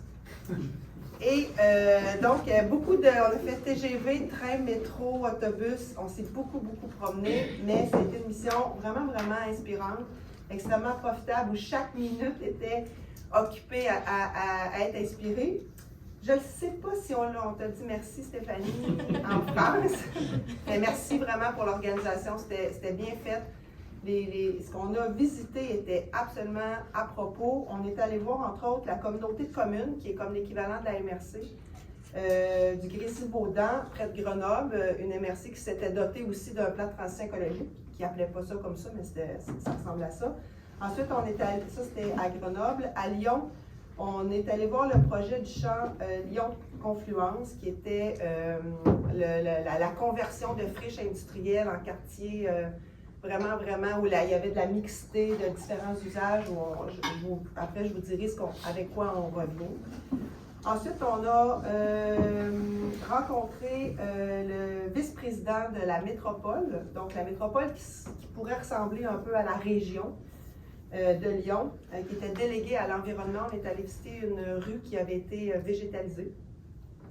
Ensuite, on s'est rendu au parc industriel de la Plaine de l'Ain pour discuter de densification industrielle, d'optimisation des ressources naturelles, d'économie circulaire et de mobilité durable. Avant de conclure notre mission en Normandie, à Val-du-Reuil, où il ventait en tabarouette, pour visiter l'éco-village du Hameau des Noé. Donc, vraiment, je pense, le coup de cœur de plusieurs maires qui étaient présents à la visite. Retombées potentielles, on parle d'aménagement, là où on peut voir des opportunités pour nous, c'est dans l'aménagement de quartiers et de villages, d'infrastructures naturelles pour la gestion de l'eau, la lutte aux îlots de chaleur. Puis quand je vous dis la gestion de l'eau, je vous parle autant de l'eau potable que des inondations, parce que dans l'éco-village, il y avait vraiment aménagé le terrain pour récupérer les eaux d'inondation à chaque année, qui se transformaient en parc de jeux pour les enfants après. C'était vraiment intéressant. Renouvellement du corps bâti et sobriété énergétique des bâtiments. On parle beaucoup de construction, puis d'aménagement, mais on va de plus en plus parler de ménagement, c'est-à-dire de travailler avec ce qui est déjà construit, et là-bas, ils sont plus avancés que nous là-dessus. Type de plantation, ensuite, dans les pratiques, l'importance de l'exemplarité, on s'en est fait beaucoup parler. De toute façon, on est là comme MRC. L'importance des communications, manière d'instaurer le dialogue, on a parlé des consultations publiques aussi.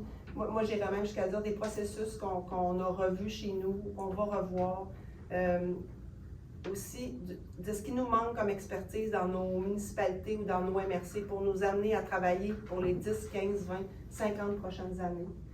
L'importance des réserves foncières par les municipalités, le rôle des élus, ça c'était quand même assez impressionnant. L'espèce de notoriété qui va avec le titre d'élu en Europe. Les mandats, les tâches des équipes de travail, donc ça a été vraiment intéressant.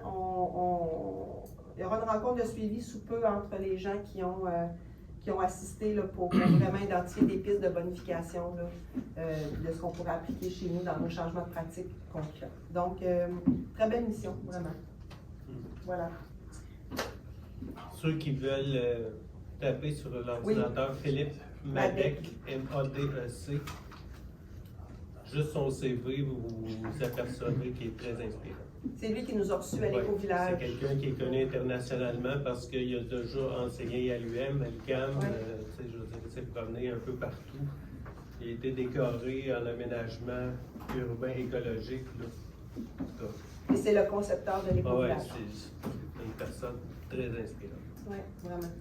On en rencontre pas. Ouais. Merci, Stéphanie, de nous avoir guidés, endurés. Parce que je ne sais pas si vous le savez, là, mais on était, je ne sais pas, 9 mères ensemble. C'est pas mal de casse blanc en même temps. OK. Bon, ensuite, on est rendu, je reviens dans mon dossier d'aménagement forêt, cours d'eau, carrière sablière avec 5.1.1, déclaration d'entreprendre la révision du schéma d'aménagement et de développement de la MRC. Madame Laure. Excusez, le point Fondation Santé, non? Moi, je suis rendue à 5.1.1. Ah non, c'est une coquille, ça vient enlevé. Ah, la version de 4h15. Oui, ça prend la version 18h30, Madame Gendron. Oui, donc, déclaration d'entreprendre la révision du schéma d'aménagement et développement de la MRC. Notre schéma d'aménagement révisé date de 2011. Comme vous savez, sûrement là, au niveau gouvernemental, les orientations gouvernementales en matière d'aménagement du territoire sont en révision. Il y a une grande démarche politique d'aménagement du territoire aussi qui est en cours. À l'échelle de la MRC Nicolet-Yamaska, depuis 2011, nos enjeux, notre réalité territoriale a changé, a évolué. Donc, ce qu'on vous propose aujourd'hui, c'est d'entreprendre officiellement la révision du schéma d'aménagement qui serait la troisième génération de schéma. Pour vraiment être en cohérence avec les nouvelles orientations, les nouveaux objectifs qu'on s'est fixés également au niveau du conseil, également aller en cohérence avec les nouvelles orientations, les nouvelles regards qui vont sortir là, prochainement au cours de l'année. Est-ce que j'ai quelqu'un pour en faire la proposition? Monsieur Dupuis, est-ce que j'ai quelqu'un pour l'appuyer? Monsieur Biron? Merci. 5.1.2 maintenant, demande d'autorisation du ministère des Transports du Québec à la Commission de protection du territoire agricole. Monsieur Croteau. Alors, c'est la réfection du pont à l'habitation qui engendre la rivière Saint-Différin. Alors, le ministère révisé vous demande d'avoir des servitudes temporaires, des servitudes permanentes pour la réfection du pont. Alors, c'est en conformité avec nos règlements et habituellement notre position sur ce type d'intervention-là en zone agricole. Il y a des conditions suite à ça, mais vous en faire recommandation.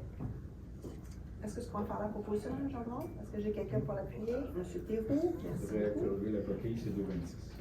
Oui, je l'avais corrigé, mais effectivement.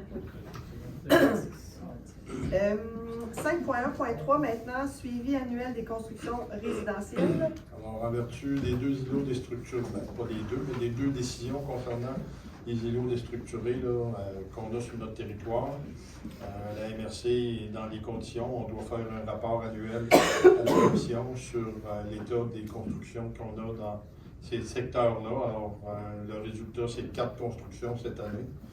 Là-dessus, il y en a 2, c'est des démolitions de chalets et d'une reconstruction. Mais on les calcule comme si c'était des nouvelles constructions. Alors, là aussi, je vous en faire recommandation pour qu'on puisse faire parvenir à nos partenaires de l'UPA et à la Commission de la protection du territoire agricole. Merci, M. Croteau. Est-ce que j'ai quelqu'un? M. Marcotte et Mme Godette. Merci beaucoup. 5.1.4 maintenant, un avis de motion afin d'adopter le règlement 2023-04 modifiant le règlement numéro 2010-07 concernant notre schéma d'aménagement et de développement révisé. Madame Laure. Oui. Donc, avis de motion, là, ça va couvrir également avec le projet de règlement. Le projet de règlement qui est au point 5.1.5. Donc, un avis de motion pour modifier le schéma d'aménagement concernant les limites du périmètre urbain à Sainte-Eulalie.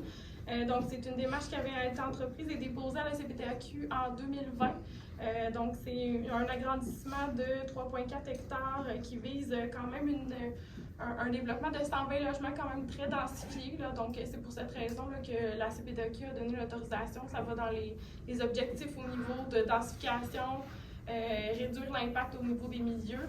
Et également là, prendre en compte nos démarches en termes de densification de périmètre urbain et le plan de transition écologique. Ce qu'on présente aujourd'hui, c'est le projet de règlement pour déposer là, également la modification au niveau du schéma d'aménagement en continuité avec la décision de la CPTAQ. Donc, je vais avoir besoin de quelqu'un qui donne l'avis de motion. Est-ce que j'ai quelqu'un qui donne l'avis de motion? Monsieur Lefebvre. J'ai besoin de quelqu'un qui propose le projet de règlement et qui l'appuie. Monsieur Lemire pour la proposition. Monsieur Théroux pour l'appuyer. Merci beaucoup. Donc, 5.1.6 maintenant, consultation publique sur le projet de règlement 2023-04, nomination des membres de la commission. Madame Laure. Donc, consultation publique sur le règlement dont je viens de mentionner pour désigner donc la consultation qui aurait lieu, ce qu'on vous suggère, le 5 avril 2023, là, donc en date du conseil d'administration de la MRC, qui pourra avoir lieu également dans les locaux de la MRC. Donc, consultation publique. Merci beaucoup. Est-ce que j'ai quelqu'un pour en faire la proposition? Monsieur Marcotte et Monsieur Boucher. Merci beaucoup. 5.1.7 maintenant, avis de conformité au règlement 261-23 concernant la municipalité de Saint-Wenceslas. Monsieur Croteau. On commence. Ça part. Ça part. Les aides, les zones potentiellement exposées au glissement de terrain dans les dépôts meubles. Alors, c'est pas moi qui ai inventé le nom, là. Ça nous vient de nos collègues du ministère de la Sécurité publique. Alors, c'est des modifications qui ont été imposées à 11 municipalités là, suite à une lettre qu'on avait reçue du ministère de la Sécurité publique et du MAM pas plus tard qu'en octobre dernier, nous demandant de modifier le schéma d'aménagement pour inclure des nouvelles dispositions. Quand on parle de nouvelles dispositions, on parle d'un cadre normatif et surtout d'une nouvelle cartographie qui touche les 11 territoires. Là. Il y a des changements importants à certaines municipalités, d'autres un peu plus mineurs ou moindres, mais à tout le moins, ça touche, exemple, je prends Saint-Léonard encore, ou même Pierreville ou Saint-François. On avait des vieilles cartographies qui avaient été comme dessinées au pinceau, là, assez large. On n'est pas capable de savoir la maison est-tu dedans ou pas dedans.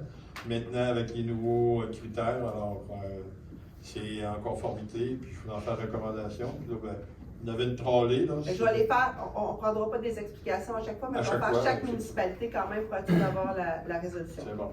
Donc, c'est tous les avis de conformité en lien avec les zones d'acquisition de terrain? Pas tous, mais les prochains, là, oui. OK, parfait.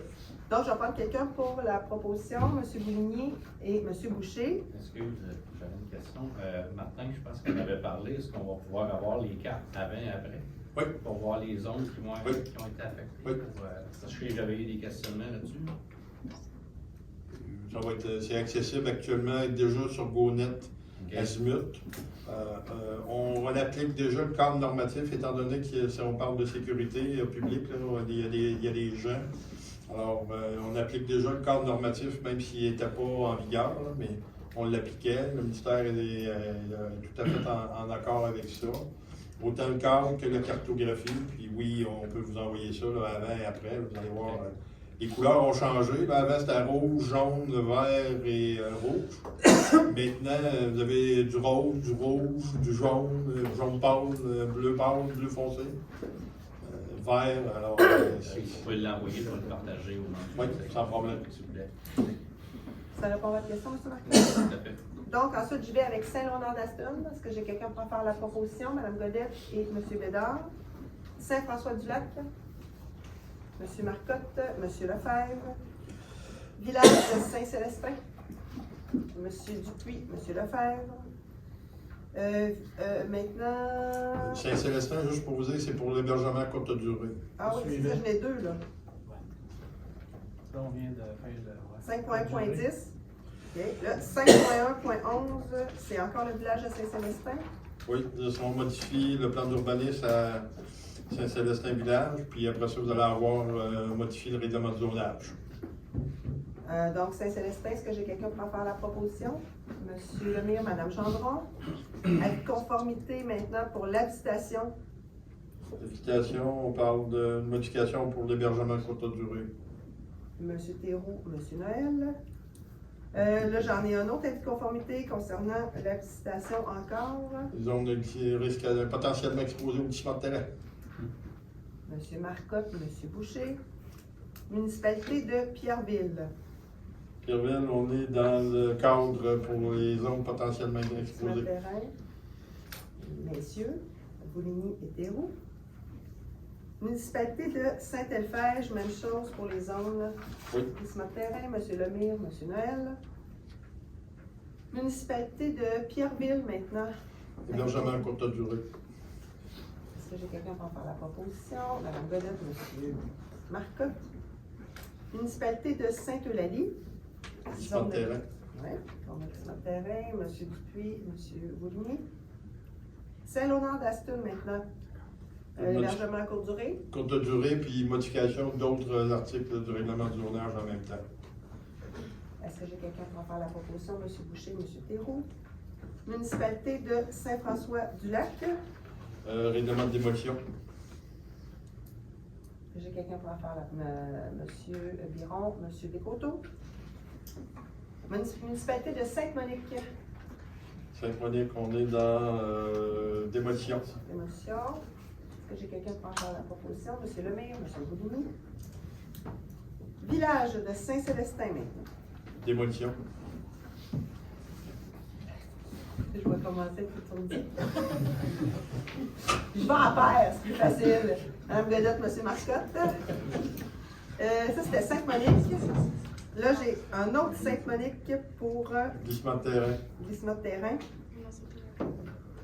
Non, là, je suis à comme On achète. 5.1.22. Sainte-Monique, glissement de terrain. Est-ce que j'ai quelqu'un pour en faire la proposition? M. Boucher, M. Noël. Sainte-Monique, maintenant, location court terme. Oui. OK, on va se reprendre. Est-ce que j'ai quelqu'un pour en faire la proposition? M. Dupuis, M. Lefebvre. Aston Jonction, maintenant. Glissement de terrain. Zone de glissement de terrain. M. Marcotte, M. Boudou. Aston Jonction, location court terme. Oui. Mme Gendron, M. Bédard. Encore Aston Jonction, démolition. Oui. M. Boucher, M. Bédard. Saint-Elphège maintenant, Démolition. démolition. M. Boudou, M. Théroux. Voilà. Donc, on serait rendu à la période de questions. Mine de rien, ça avance. Peut-être juste quelques petits rappels. C'est 30 minutes. Donc, et c'est une période de questions. On s'attend à ce que vous nous posiez des questions. Je ne sais pas si vous avez tous le même sujet, si vous avez désigné une ou un porte-parole, ou si vous y allez chacun votre tour, mais vous avez 30 minutes. Vous pouvez j'aimerais que vous leviez, puis vous pouvez rester debout, vous avancez. Juste peut-être vous identifier, s'il vous plaît. Oui, absolument. Non, je vais avancer un petit peu. Donc, bonsoir à tout le monde. Je m'appelle Rachel Fallman. Je suis conseillère municipale à Saint-Zéphirin de Courval. Je suis accompagnée par Sylvain Courchaine de la ferme Jaguin et Derek Dionne de la ferme Gidem. Et s'est joint à nous Sylvie Jutras, qui est aussi conseillère à Saint-Zéphirin. Donc, permettez-moi de vous donner un peu de contexte avant d'arriver à ma question pour que la question ait un peu plus de sens. Donc, le 10 janvier dernier, le Conseil de Saint-Zéphirin a entendu parler pour la première fois d'un projet éolien potentiel de la MRC.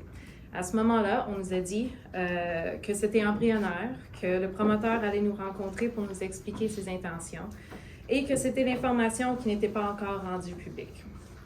Or, autour du 2 mars, un citoyen a appelé la municipalité pour nous informer qu'il a été contacté par un promoteur et qu'il aimerait avoir l'avis du conseil là-dessus. Bien évidemment, les membres du conseil étaient surpris par cette information parce qu'il nous semblait que pour un projet qui était embryonnaire, les choses allaient un peu vite, qu'il y avait déjà un promoteur sur le terrain.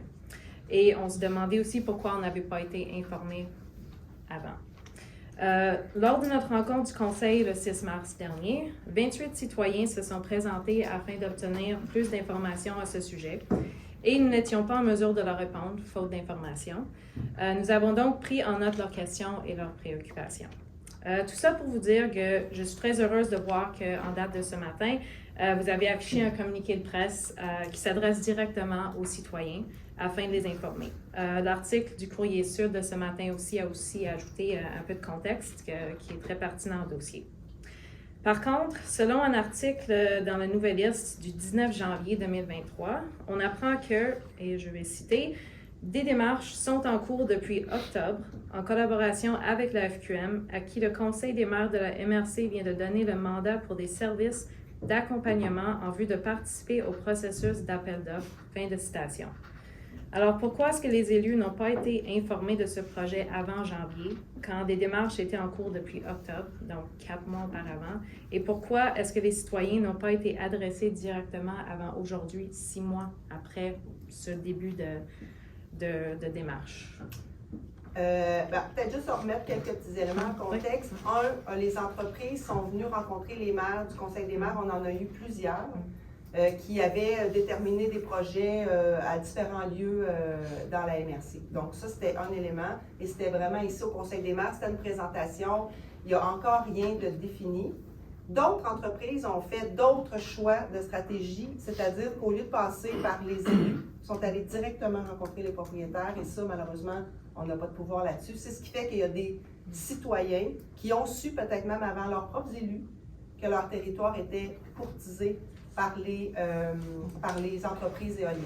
Donc ça, malheureusement, on n'a pas de pouvoir là-dessus. Nous, on a essayé de bien faire les choses, de premièrement faire venir les entreprises ici, qui nous expliquent le projet, comment on peut être partenaire de tout ça. Et ensuite, ce qui était prévu, c'est que les entreprises, parce que ce n'est pas la MRC qui va vendre le projet éolien, mais c'est les entreprises qui vont devoir vendre leur propre projet auprès des conseils municipaux. Je pense qu'ils ont commencé à faire, je sais qu'ils sont allés dans certaines municipalités. Donc, voilà. Et ensuite, il y aura une présentation, toujours des entreprises, aux citoyens, quand on sera rendu là. Maintenant, la MRC n'est pas du tout spécialiste en projet éolien et la FQM offre un service d'accompagnement. Ils ont travaillé avec, vous savez que le Bas-Saint-Laurent, la Gaspésie est depuis 10 ans dans des projets éoliens. On a parlé aussi avec des élus pour voir comment ça se déroule et oui, effectivement, on a confié un mandat. Mais on n'est pas plus avancé, je vous dirais, dans le projet parce que les entreprises sont en train de voir la faisabilité. Et tu sais, ultimement, pour que les projets se déploient dans la MRC, ça va être les citoyens qui vont dire oui ou non. Parce qu'ils vont avoir besoin d'espace pour mettre leur éolienne. Et si les citoyens sont contre, il n'y en aura pas de projet. Puis nous, à la MRC, on n'est pas là pour pousser un projet dans la gorge des citoyens. Mais on pense que de toute façon, le Québec a besoin d'énergie. Notre territoire, tu sais, il y a une filière batterie qui se développe à côté. Ici, ça pourrait être une autre filière d'énergie quand même propre, renouvelable, avec peu d'impact au sol. Et je vous dirais, nous, ce qui était important, pourquoi c'était important de rencontrer les entreprises éoliennes à la MRC, c'était qu'on avait quand même des conditions qu'on souhaitait mettre. Pas de déboisement, pas dans nos milieux humides, en respect le plus possible avec l'environnement, c'est-à-dire près des routes, près des chemins déjà existants parce que oui, il y a beaucoup de terres agricoles quand même qui sont ciblées. Donc, on a pu faire ces échanges-là avec les entreprises qui sont très ouvertes. Et de pouvoir même proposer un partenariat aussi financier avec eux pour que, oui, le propriétaire terrien ait des redevances, la municipalité qui accueille ait des redevances, mais que collectivement aussi à la MRC, on puisse s'enrichir et développer des projets porteurs. Là, je pense à notre projet de mobilité qui va desservir toute mais on en a d'autres projets qu'il faut. Fait que, c'est un peu pour ça que peut-être que les citoyens l'ont appris de toutes sortes de façons, mais sachez qu'il y a un bout qui ne relève pas de la MRC. Donc. Oui, OK. Mais est-ce que ça veut dire que depuis octobre, les maires, collectivement, ont pris une décision de faire ça sans consulter les conseillers? C'est ça qu'on essaie de comprendre, parce que pourquoi les conseillers n'auraient pas été avisés qu'il y avait du travail qui se faisait sur un genre de projet qui est quand même, on connaît des projets de cette envergure-là, ça suscite beaucoup de questions, Puis pour les élus, de ne pas être au courant pendant tout ce temps-là, je comprends pas. Bien, en fait, je pense pas que les premières rencontres, oui, parce que c'était pas nécessairement en octobre, là, mais... En fait, quand le mandat, on se ramène à l'automne dernier, l'appel d'offres qui était annoncé pour Hydro-Québec, c'était pour le 31 décembre 2022. Donc, avant même qu'il y ait des rencontres avec des entreprises, avant même qu'on entende parler plus de développement, on s'est dit on a besoin d'être accompagné pour voir qu'est-ce qui peut être fait, c'est quoi les différentes modalités. Donc, on a donné rapidement ce mandat-là en prévision de l'appel d'offres vers la mi-décembre a été repoussé jusqu'au mois de mars. D'ailleurs, dans la Gazette officielle, là, ils ont annoncé que l'appel d'offres aurait lieu pour le 31 mars. C'est pour ça que les rencontres avec les entreprises ont été faites seulement à partir de janvier. Donc, toute la période d'automne était plus une période préparatoire de notre côté, en disant, OK, qu'est-ce qui va s'en venir ici? Qu'est-ce que ça va prendre? Quel type d'entente au niveau de la réglementation? Donc, ce mandat-là est en prévision de. OK. Donc, en fait, ce que je voulais dire aussi, c'est juste que les citoyens et moi, à titre d'élu, ça m'inquiète un petit peu parce que je trouvais qu'il y avait un manque de transparence à cet égard-là, parce qu'on aurait aimé être informé.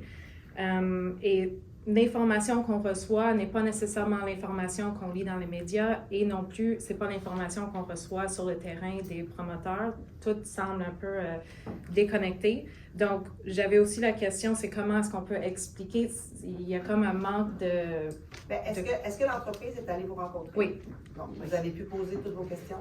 Oui, certaines questions. Parfait. Et c'est les mêmes entreprises qui vont aller rencontrer les citoyens. Donc, le message, c'est sûr qu'ici, on est peut-être plus dans l'opérationnalisation de comment on va faire les choses. Puis ça, je veux dire, le citoyen, c'est peut-être pas nécessairement ça qui l'intéresse.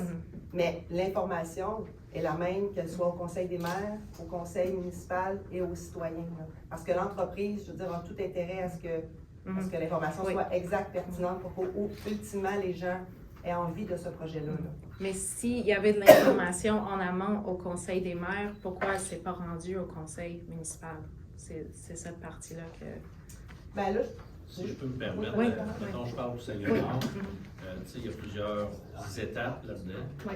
Il y a plusieurs entreprises et il va y avoir plusieurs projets, mais sûrement accordés en phase.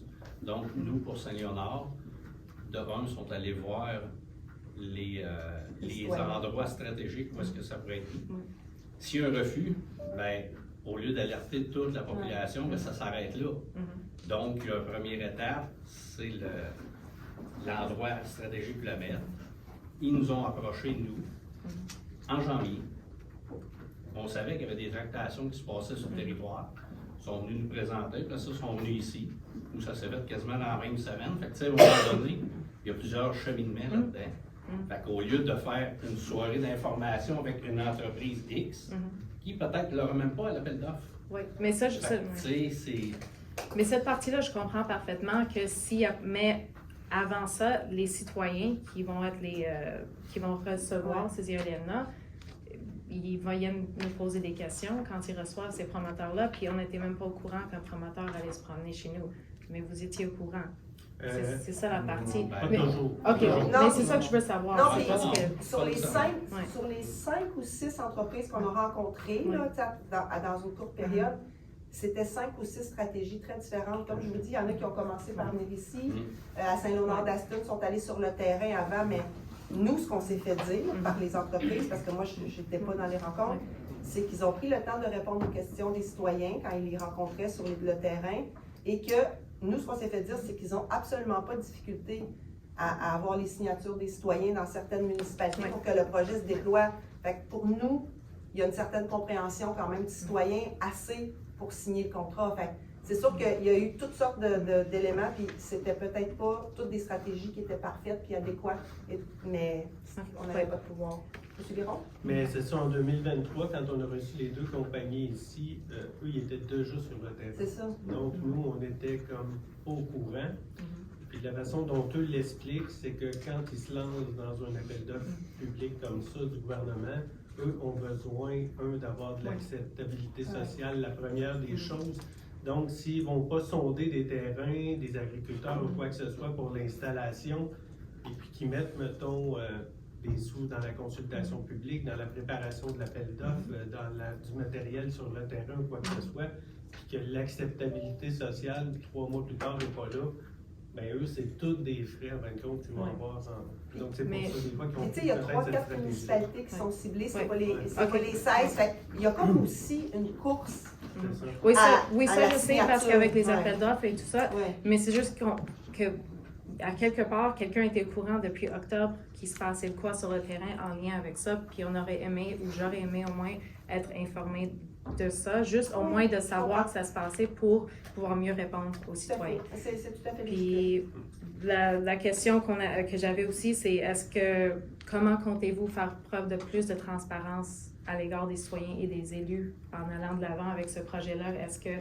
Comment est-ce qu'on va pouvoir recevoir plus d'informations quand vous prenez des décisions? Parce que de ma compréhension, ce genre de décision-là pourrait passer par les conseils, les maires les amènent ici, puis on vote.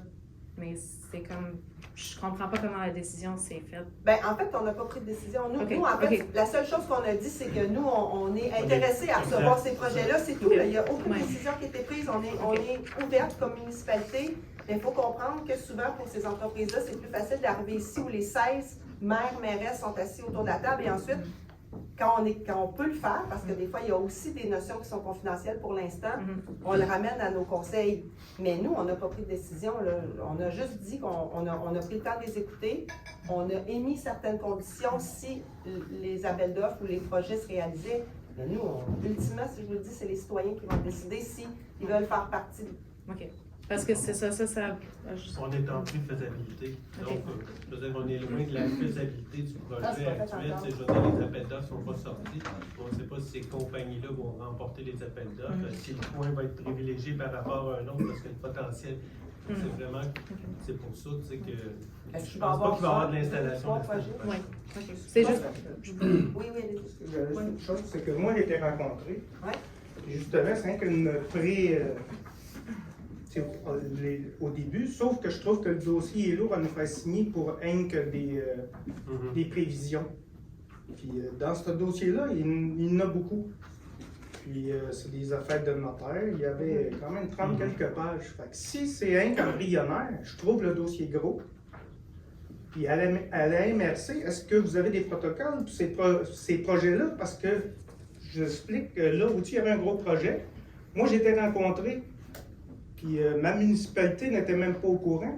Exactement. Fait que je trouve ça un peu bizarre. Oui, les entreprises ont même pas toutes fait le job, sauf que tous les villages, paroisses de la MRC, ils ont tous eu un permis concernant la vente par itinérance ou quoi que ce soit. Est-ce que dans l'avenir, ces gros projets-là, essayer d'éviter que chacun, à chaque municipalité, celui qui n'est pas concerné, qui n'a pas l'appliqué, mais il pourrait avoir quelque chose que, pour qu'il y en ait un qui arrive en dessous et qui vienne nous voir faire signer, parce qu'il y a beaucoup de choses. Puis moi, je ne l'ai pas signé, mais sauf qu'il y en a qui ont signé, puis qui auraient pu signer, mais en l'espace de 2 jours, ils ont changé le fusil d'épaule pour dire, ben là, vous ne signez pas aujourd'hui, on ne signe rien. Mais au départ, c'était pas ça. Il y en a qui ont signé. C'est juste ça. Monsieur Boucher, vous voulez intervenir? Ouais, Monsieur Côté? oui, c'est ça, mais ça peut faire du coup, ce que je viens de dire. Nous, Saint-Célestin, au début, là, on n'était pas visible. Saint-Célestin, il ne venait pas cette année. On ne faisait pas partie des 4 municipalités, mettons, qui étaient proches de ça. Puis, depuis 2 semaines, ils ont rencontré des. Mais la municipalité, moi, à part ce que je savais ici, qu'il y avait des gens du terrain, la municipalité ne savait rien. C'est les citoyens qui ont pour dire est-ce que c'est normal que.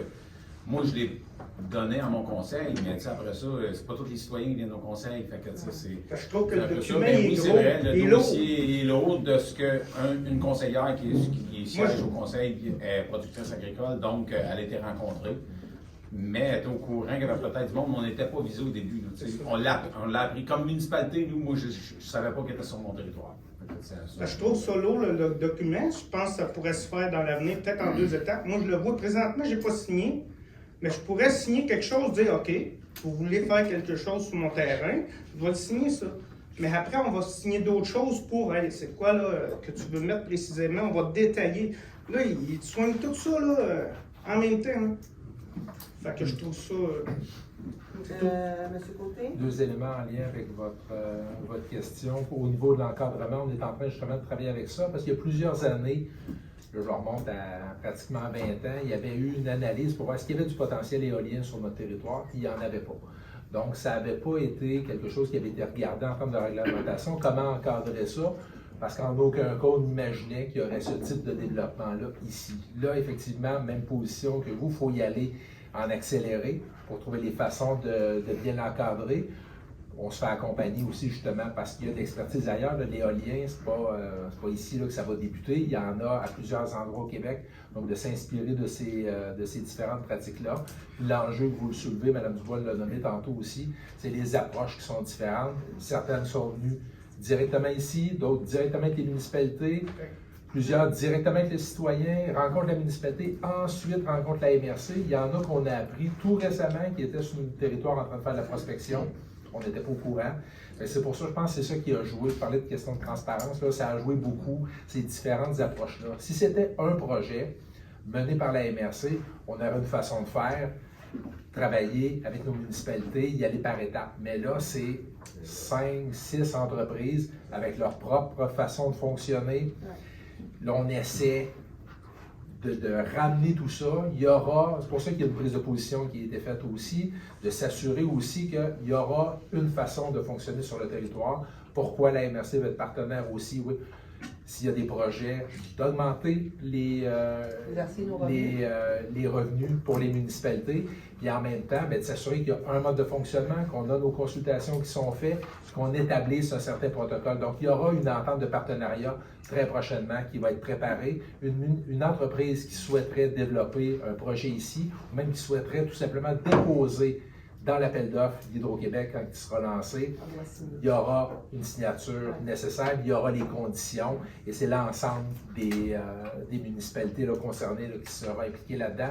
Mais je dirais, on construit l'avion en vol aussi en même temps que le projet, parce que c'est apparu tout récemment. Parce qu'on avait l'impression qu'il attaque les petits morceaux derniers pour qu'à un moment donné, qu'on empêche de se regrouper. Tu sais, c'était un peu ça, là, la manière qu'ils ont fonctionné, dans le fond. C'est seulement ça qu'on trouvait. Ça sera pas long. J'avais M. Biron, Mme Gendron, puis après ça, vous pourrez continuer à poser vos questions. Tu sais, des fois, ils ont des stratégies. Ça reste des entreprises privées qui ont des stratégies de marketing ou, je veux dire, de production ou autre. Mais c'est pour cette raison-là que la MRC, on a cru important, justement, de s'immiscer dans ces projets-là, de donner des contrats avec la Fédération québécoise des municipalités, parce qu'il y a une très grande expertise, je veux dire, dans le bas du fleuve, puis en Gaspésie, sur des modèles, mettons, éoliens qui sont intéressants pour les milieux. Quand on parle de petits milieux, là, je pense qu'on peut nécessairement dire que dans le Bas-Saint-Laurent et la Gaspésie, c'est le cas. Donc, c'est pour ça qu'on a décidé tout de suite d'embarquer là-dessus, puis d'essayer d'être mieux encadré, puis Michel l'a bien expliqué, pour que ça se fasse d'une façon, pour qu'on soit des parties prenantes, qu'on informe. Je comprends ça, c'est juste de la manière que... Ouais, vous avez pas perdu le contrôle, mais en quelque part, oui, parce qu'il y a eu un protocole de fait, puis de dire, regarde, vous nous consultez, mais avant d'aller consulter l'un après l'autre, tu sais, c'est très important que... Mais des fois, tu sais, on sait un potentiel quand ils ont déjà été chez toi. Je veux dire, les compagnies gazières. Non, mais les compagnies gazières. Oui, mais l'étude a été faite, ils n'ont pas débarqué chez nous, ils vendent ici. Les compagnies gazières, là, je veux dire, on a appris dans les journaux là, que toutes les claims de la vallée du Saint-Laurent étaient données. Je ne suis pas sûr que dans nos conseils municipaux, là, on était capable de les nommer sur nos terrains où ce qui était.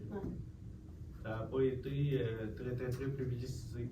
Ce que je veux dire, c'est quand les compagnies rentrent en quelque part, parce qu'on sait que tout ce qui est dans le fond, pas notre sous-sol, la cave, là, mais en bas de la cave, là, ça ne nous appartient pas. Les gaz de schiste. Exactement. Fait que, tu sais, des fois, ces compagnies-là, ils prennent des devants. Là, le moment donné, tu sais, c'est petit notre milieu, on le sait, mais... Est-ce que Mme Gendron, vous vouliez réagir par rapport à ça? Je voulais dire que chez nous, on n'est pas visé par les promoteurs, OK? Mais dès le mois de décembre, j'ai commencé à parler à mes conseillers qu'il y avait des projets pour les éoliennes, parce que j'ai vécu l'histoire des gaz de schiste. Puis je sais que ça va vite, puis qu'ils ont des stratégies. C'est des gens qui sont efficaces, puis ils veulent faire de l'argent. Fait que quand tu veux aller faire signer quelqu'un, puis qui signe, puis qu'après ça, que la population autour n'ait pas tout à fait, n'ait pas été consultée, ça fait des grosses chicanes, puis ça a déchiré des villages, ça. Fait que moi, je ne reproche pas personne ce qu'on a fait à la MRC, on apprend, hein? Mais par contre, je vous en ai parlé, M. Côté, ça va prendre une consultation de la population, mais peut-être pas village par village. À un moment donné, il va falloir qu'on regarde ça dans une vue d'ensemble, en tout cas, je ne sais pas. Mais parce que les gens, ils se disent, ils vont venir chez nous, ils vont aller dans l'autre municipalité. Donc, je pense qu'on aurait à gagner de ne pas attendre qu'il y ait des gens qui signent parce qu'ils sont intéressés, puis qu'autour, les gens ne sont pas d'accord. De prévoir un mécanisme avec la compagnie. Il y avait d'autres questions, je pense, dans la salle? C'est Éric Dion. Moi, je me demande à quel prix qu'on peut mettre en périple des excellentes terres agricoles qu'on a pour mettre des parcs éoliens. Parce que nous autres, juste Saint-Different, ils parlent de 25 éoliennes. En niveau entre 4 et 5 acres par éolienne. Fait que je fais le calcul, c'est 100 acres qu'on perd à Saint-Different de très bonnes terres agricoles. Non, mais vous n'avez pas les bons chiffres. Non, l'impact au sol là, est pas mal moins grand que ça. Là. Parce que là, après, c'est cultivé autour, ils remettent en état, ils utilisent des chemins de ferme déjà. Moi, je n'ai pas l'empattement exact, mais c'est pas si grand que ça. En principe, c'est 500 mètres carrés. Ça équivaut à un petit terrain d'une petite maison dans un village. Là. Mais effectivement, c'est sûr que 500 mètres carrés. Mais, Ça fait 20 mètres par 25 mètres. parce que- L'emprise au sol. On sait tous que même qui travaillent autour de ce secteur-là, Ah, c'est 2 ans en travail. ouais, Après mais ça, tu sais, la les culture grosses sur la machines vie. vont compacter tout le sol autour, ça on le sait. Fait que la culture autour de ça, là, ça va être pathétique. Ça, on s'en cachera pas. Là. Mais à quel prix qu'on peut perdre des aussi bonnes terres agricoles? Il y a des places là, que les terres sont pas aussi bonnes que le centre du Québec. Là. On en perd déjà à plein de places des bonnes terres agricoles. On est à boire en terre d'en perdre. Là. Tu sais, le dilemme, c'est de trouver l'équilibre entre se développer puis respecter l'environnement. Et là, on parle de terre agricole, mais on pourrait vous parler de milieu humide, de boisé, parce que c'est tout ça qui nous préoccupe. Je pense qu'ils travaillent de mieux en mieux. Il y a peut-être des histoires d'horreur qui se sont faites dans le développement de l'éolien, mais nous, ce qu'on a vu, c'était quand même bien fait. Je pense qu'ils n'ont pas encore eu l'occasion d'aller présenter ça aux citoyens. Ça vaudra peut-être la peine de les entendre avant de s'opposer ou d'accepter. Je vous invite à attendre la rencontre avec l'entreprise pour qu'ils vous démontrent tout ça et qu'ils vous donnent les chiffres. Là, vous pourrez savoir c'est à quel prix qu'on peut développer. Mais chose certaine, si c'est pas chez vous, si c'est pas chez nous, ça va être à côté. Fait que, tu sais, c'est sûr, là, puis il faut en faire, il faut développer cette énergie-là. Tu sais, je pense pas que de développer des barrages électriques ou tu sais, on n'ira pas dans une centrale nucléaire, là, mais tu sais, je pense que c'est quand même de l'énergie propre, de l'énergie renouvelable, qui a moins, peut-être celle qui a le moins d'impact. Je vous dis pas qu'elle n'a pas d'impact. Ça, je vous dirai jamais ça. Mais c'est celle qui a le moins d'impact. Parce que la donnée qu'on a actuellement, c'est qu'au Québec, on est les plus grands consommateurs d'énergie en Amérique du Nord. Ah, c'est ça. Ça, je veux dire, en partant, ces éoliennes-là, on en a besoin. Parce qu'on ne suffit pas à la demande en période de pointe, on consomme beaucoup trop d'énergie, les Québécois. Et je veux dire, ça, c'est une donnée que pas moi j'ai inventée puis que la MRC n'a pas inventée, c'est factuel.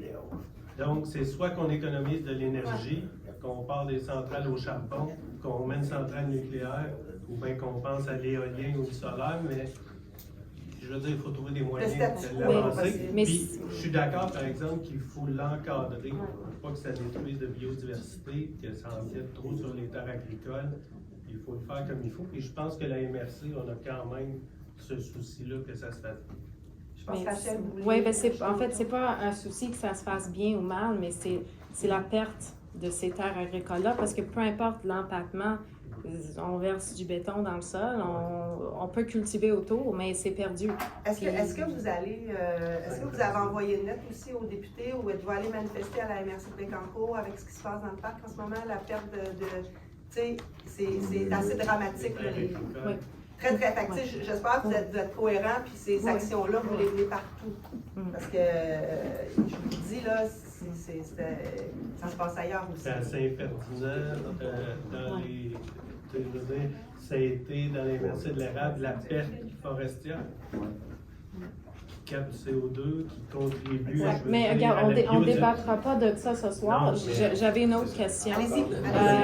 Donc, là, je voulais parler un petit peu de la question d'acceptabilité sociale, parce que, en fait, Madame la préfète, vous avez mentionné dans votre communiqué de presse ce matin, et je cite encore, nous posons néanmoins l'acceptabilité sociale et la protection de nos milieux comme condition de réalisation. C'est donc dire que les propriétaires fonciers et les conseils municipaux impliqués devront donner leur accord pour qu'un tel projet puisse se réaliser. Fin de citation. Et vous avez aussi dit dans le Courrier Sud, ultimement, ce sont les citoyens qui vont dire oui ou non à ces projets-là, ne serait-ce parce que les entreprises ont besoin de terrain pour s'y installer. Alors, s'il n'y a pas de citoyens intéressés à accueillir des éoliennes chez eux, il n'y aura pas de projet. Exact. Donc, la question par rapport à ça, c'est est-ce que pour vous, l'acceptabilité sociale passe juste par les propriétaires des terrains concernés ou est-ce que ça implique la population en entier? Ça implique la population en entier, okay. Mais vous connaissez le syndrome du pas dans ma cour. Oui. Donc, tu sais, il y a quelque part où il va falloir que collectivement, on se dise oui. Mais d'abord et avant tout, ça prend des propriétaires qui acceptent d'avoir une éolienne sur leur terrain. Mais comme on disait pour l'acceptabilité sociale, si ces promoteurs-là ne sont pas intéressés parce que les gens de la municipalité ne sont pas intéressés, pourquoi est-ce que tout le monde perd leur temps, puis pourquoi est-ce qu'on ne consulte pas plus tôt? Mais ça, c'est une excellente question que vous pourrez poser à la compagnie, à l'entreprise quand on sera chez vous. OK. Ouais. Ben, on leur a posé la question, mais... Est-ce que vous avez une réponse? Mais ils veulent attendre des signatures parce que pour eux, ce qui est important, c'est l'appel d'offres.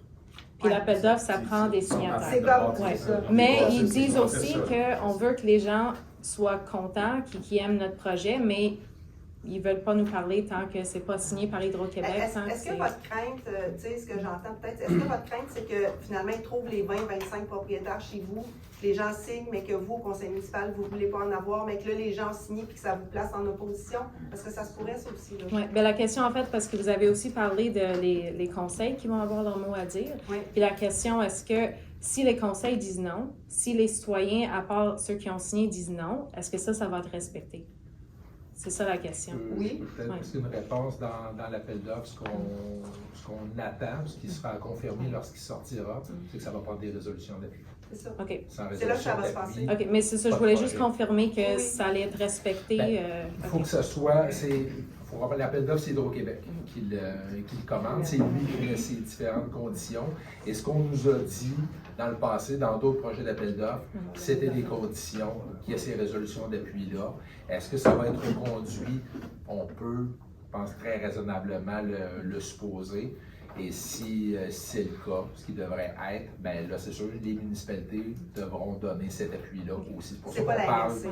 Pour ça qu'on parle, ben, il y aurait aussi, mais là, on parle toujours au conditionnel, tant qu'on ne l'a pas vu, il y aurait aussi cette résolution-là au niveau de la MRC, une résolution au niveau des municipalités. Donc, c'est pour ça là, que dans le communiqué aussi, on parlait de l'appui.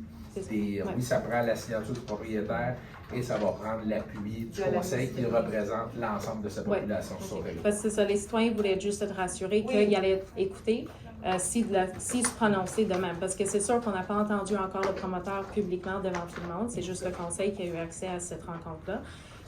Mais une fois que toute l'information va être disponible, c'était de savoir si on allait respecter le choix de l'ensemble ou de la majorité des citoyens. Je termine là-dessus, puis ensuite je passe la parole à M. Lefebvre, mais sachez que nous, quand on a rencontré les entreprises, on les a incités rapidement à aller vous rencontrer, les citoyens. Je veux dire, tu sais, là, ça va se jaser, là, c'est un petit milieu, les gens se parlent, il y en a qui vont signer, d'autres ne signeront pas, mais, tu sais, ils souhaitaient faire les choses dans leur ordre. M. Lefebvre. Bien, c'est un peu en lien avec ça, parce que, effectivement, là, bon, il y a peut-être 4 ou 6 entreprises qui sont sur notre territoire actuellement. Puis là, ce qui presse pour eux autres, c'est d'avoir des signatures de propriétaires. Parce qu'à partir du moment où quelqu'un a une signature d'un propriétaire, l'autre arrive en arrière, il ne peut pas signer avec le même propriétaire. C'est la course. C'est un peu la course, puis ça, ben, ils n'en parlent pas trop parce qu'ils ne veulent pas ébruiter qu'un tel a signé, l'autre n'a pas signé, puis ils veulent arriver le premier, tu sais. Oui, merci. Ils ont comme commencé par ça, puis effectivement, ça, ben, on l'a su après qu'il y en avait quand même pas mal qui avaient signé au bout du compte. Mais où, puis tout ça, puis avec qui, ben ça, c'est sûr qu'ils ne le dévoileront pas, là, on s'entend bien. Parce qu'il y a de la concurrence, là, effectivement. Ça, c'est une première affaire. Mais la concurrence, elle joue un avantage pour nous autres. Parce que c'est le projet le plus acceptable qu'on va appuyer idéalement. Les projets les plus acceptables sur notre territoire. Puis oui, effectivement, bon, ils sont allés à Saint-Zéphirin, ils ne nous avaient jamais parlé de ça. Je veux dire, à Saint-Célestin, paroisse, c'est la même affaire, tu sais. Ils nous ont parlé de 2-3 paroisses, mais ils sont allés ailleurs aussi. Mais sans l'ébruiter. Puis, regarde, je comprends le jeu des compagnies, puis c'est bien correct, je les comprends que ceux qui sont en concurrence. Mais effectivement, ils vont avoir à bonifier leur projet le mieux possible pour que nous autres, ça fasse notre affaire, puis que les municipalités, ça fasse leur affaire, bien sûr. C'est là qu'on a un pouvoir, c'est là qu'on a une part. C'est ça, parce qu'il y avait lu aussi que vous vouliez être propriétaire à 50% peut-être de ce projet-là, mais si vous allez être propriétaire à 50%, il faudrait quand même dire à ces gens-là comment mieux agir sur le terrain avec les citoyens pour qu'on soit plus... C'est ce qu'on a C'est ce qu'on a fait. Ouais. Exactement. C'est ça. Ouais, Merci de vous leur avoir dit, mais c'est pas comme ça que ça a été Ça se traduit pas super bien, c'est ce que je comprends. Ouais. On a posé des questions serrées en biodiversité, sur leur façon de faire. Puis pour être bien honnête, je veux dire, ils étaient très à l'écoute. Ouais. Parce qu'ils veulent qu'on les appuie. Oui, on a compris ça. Puis, moi j'ai parlé avec des gens aussi du Bas-Saint-Laurent puis de la Gaspésie, voir comment ça se passe, ça fait 10 ans qu'ils sont là-dedans. Fait que, tu sais, on essaie de s'inspirer de ce qui se fait ailleurs pour pas reproduire les mêmes erreurs, pour essayer d'être meilleur. Mais tu sais, ce que je vous invite à faire, c'est juste d'attendre que l'entreprise ait rencontré vos citoyens, qu'elle présente le projet, et après, vous aurez le loisir de prendre toutes les décisions que vous pensez les meilleures pour vous et votre communauté. On va prendre ça en considération. Bon, ça, c'était toutes mes questions. Oui, merci beaucoup. Merci. Merci à vous. Donc, on serait maintenant rendu aux demandes d'appui en commençant avec 7.1, groupe Récréo Jeunesse de Baie-du-Fer. Ils ont une demande de commandite de M. Faux. Oui, donc une demande qui nous a été déposée pour l'achat d'un système mobile d'eau potable, pratiquement sur le même modèle que celle que la MRC a acquise il y a quelques temps déjà. Donc, c'est une subvention de 5 000 sur un projet de 28 738 le montant de la station mobile d'eau, le nom officiel. Donc, c'est une demande qui nous est déposée. On aimerait vous entendre. Mais moi, je voudrais savoir, éventuellement, M. Lefebvre, est-ce que vous pourriez la louer pas cher aux autres municipalités? Vous n'avez pas besoin de ça à la Grélande? Ben, j'avais dit que je parlerais pas. Oui, non, c'est ça. Excusez. Ben, c'est parce que c'est pas la municipalité, Mme Jambon, qui fait la demande. C'est le challenge. Je ne veux pas intervenir dans Mais ça pourrait être une condition qu'on ajoute. Ben, je trouverais ça intéressant. On donne un petit peu. Parce que des fois, là, on va être en concurrence l'été pour celle de la MRC. Tout à fait. M. Marcotte? Bien, c'est ça, ma question, c'est que est-ce que celle qu'on a déjà est déjà à pleine capacité tout l'été? Bien, je pense que le challenge l'utilise déjà. OK. C'est pas suffisant pour la quantité de gens qu'ils ont. OK. Effectivement, il peut y avoir des fois des bugs au niveau des festivals. De notre côté, il y a une rotation. Oui. Aussi, là, on essaie de s'assurer que l'ensemble du territoire puisse le recevoir. Puis il peut y avoir des conditions là, associées à ça aussi. Sachez que c'est pas au budget, donc ce soir on a la latitude d'accepter ou de refuser. On pourrait mettre des conditions aussi de partage avec les autres municipalités. T'sais, tout ça, c'est possible. Après ça, le challenge décidera si les conditions les intéressent ou pas. M. Biron. Ben, dans la même vision que tu viens de le nommer, Geneviève, moi, on pourrait justement le faire conditionnellement à ce que ça peut être disponible à une location auprès d'autres municipalités hors des périodes du challenge. Au moins, ça nous ferait comme 2 appareils qui seraient disponibles. Si, mettons, celle de la MRC, je ne sais pas moi, au Festival du Blé d'Inde, sur lequel on est supposé être tous invités d'ailleurs. On va confirmer ça. Puis non, mais ça pourrait nous faire un 2e appareil après ça qui pourrait être disponible ailleurs sur le territoire. Moi, je pense que le challenge pourrait être ouvert à ça. C'est Kevin, monsieur le comité de tourisme avec, là, je pense. Est-ce que vous êtes confortable avec l'idée qu'on leur propose ça? Ça fait aussi partie quand même de la vision qu'on a de réduire en fait tous les plastiques aussi dans les festivals. Au total, c'est presque 30 000 $. C'est ça, c'est eux qui prennent le plus gros du montant. C'est ça, on ne paye pas la totalité de la citerne non plus. Ils n'ont pas accès à la subvention du partage du partage. Mise en commun. Mise en commun. Donc, on a tout pris les sortes. Est-ce qu'on est confortable avec ça? Oui. Oh. Oui. Moi, je le propose. Madame Gendron fait la proposition. Conditionnel à partage en dehors des périodes? En dehors des périodes. M. Biron en l'appui. Donc, autre demande qui nous revient à chaque année, c'est le défi aux entreprises du Centre du Québec, la demande de partenariat. Oui, donc pour ce défi aux entreprises, justement, là, qui reconnaît et récompense là, nos entreprises, l'ensemble du Québec, le gala revient à Drummondville cette année. Donc, dans les dernières années, la MRC haute donnait un montant de 1 000 $, les 4 autres en donnaient 500 là, pour l'événement. Donc, on vous le recommande. Il est au budget. M. Dupuis, M. Lefebvre font la proposition, l'appui. On n'avait pas d'affaires nouvelles. Donc, je lèverai à l'Assemblée. Est-ce que j'ai quelqu'un pour en faire la proposition? Ça va-tu? Je lève l'Assemblée. Merci beaucoup, M. Marcotte. M. Thérault? 21h08. Bonne soirée. Merci beaucoup tout le monde.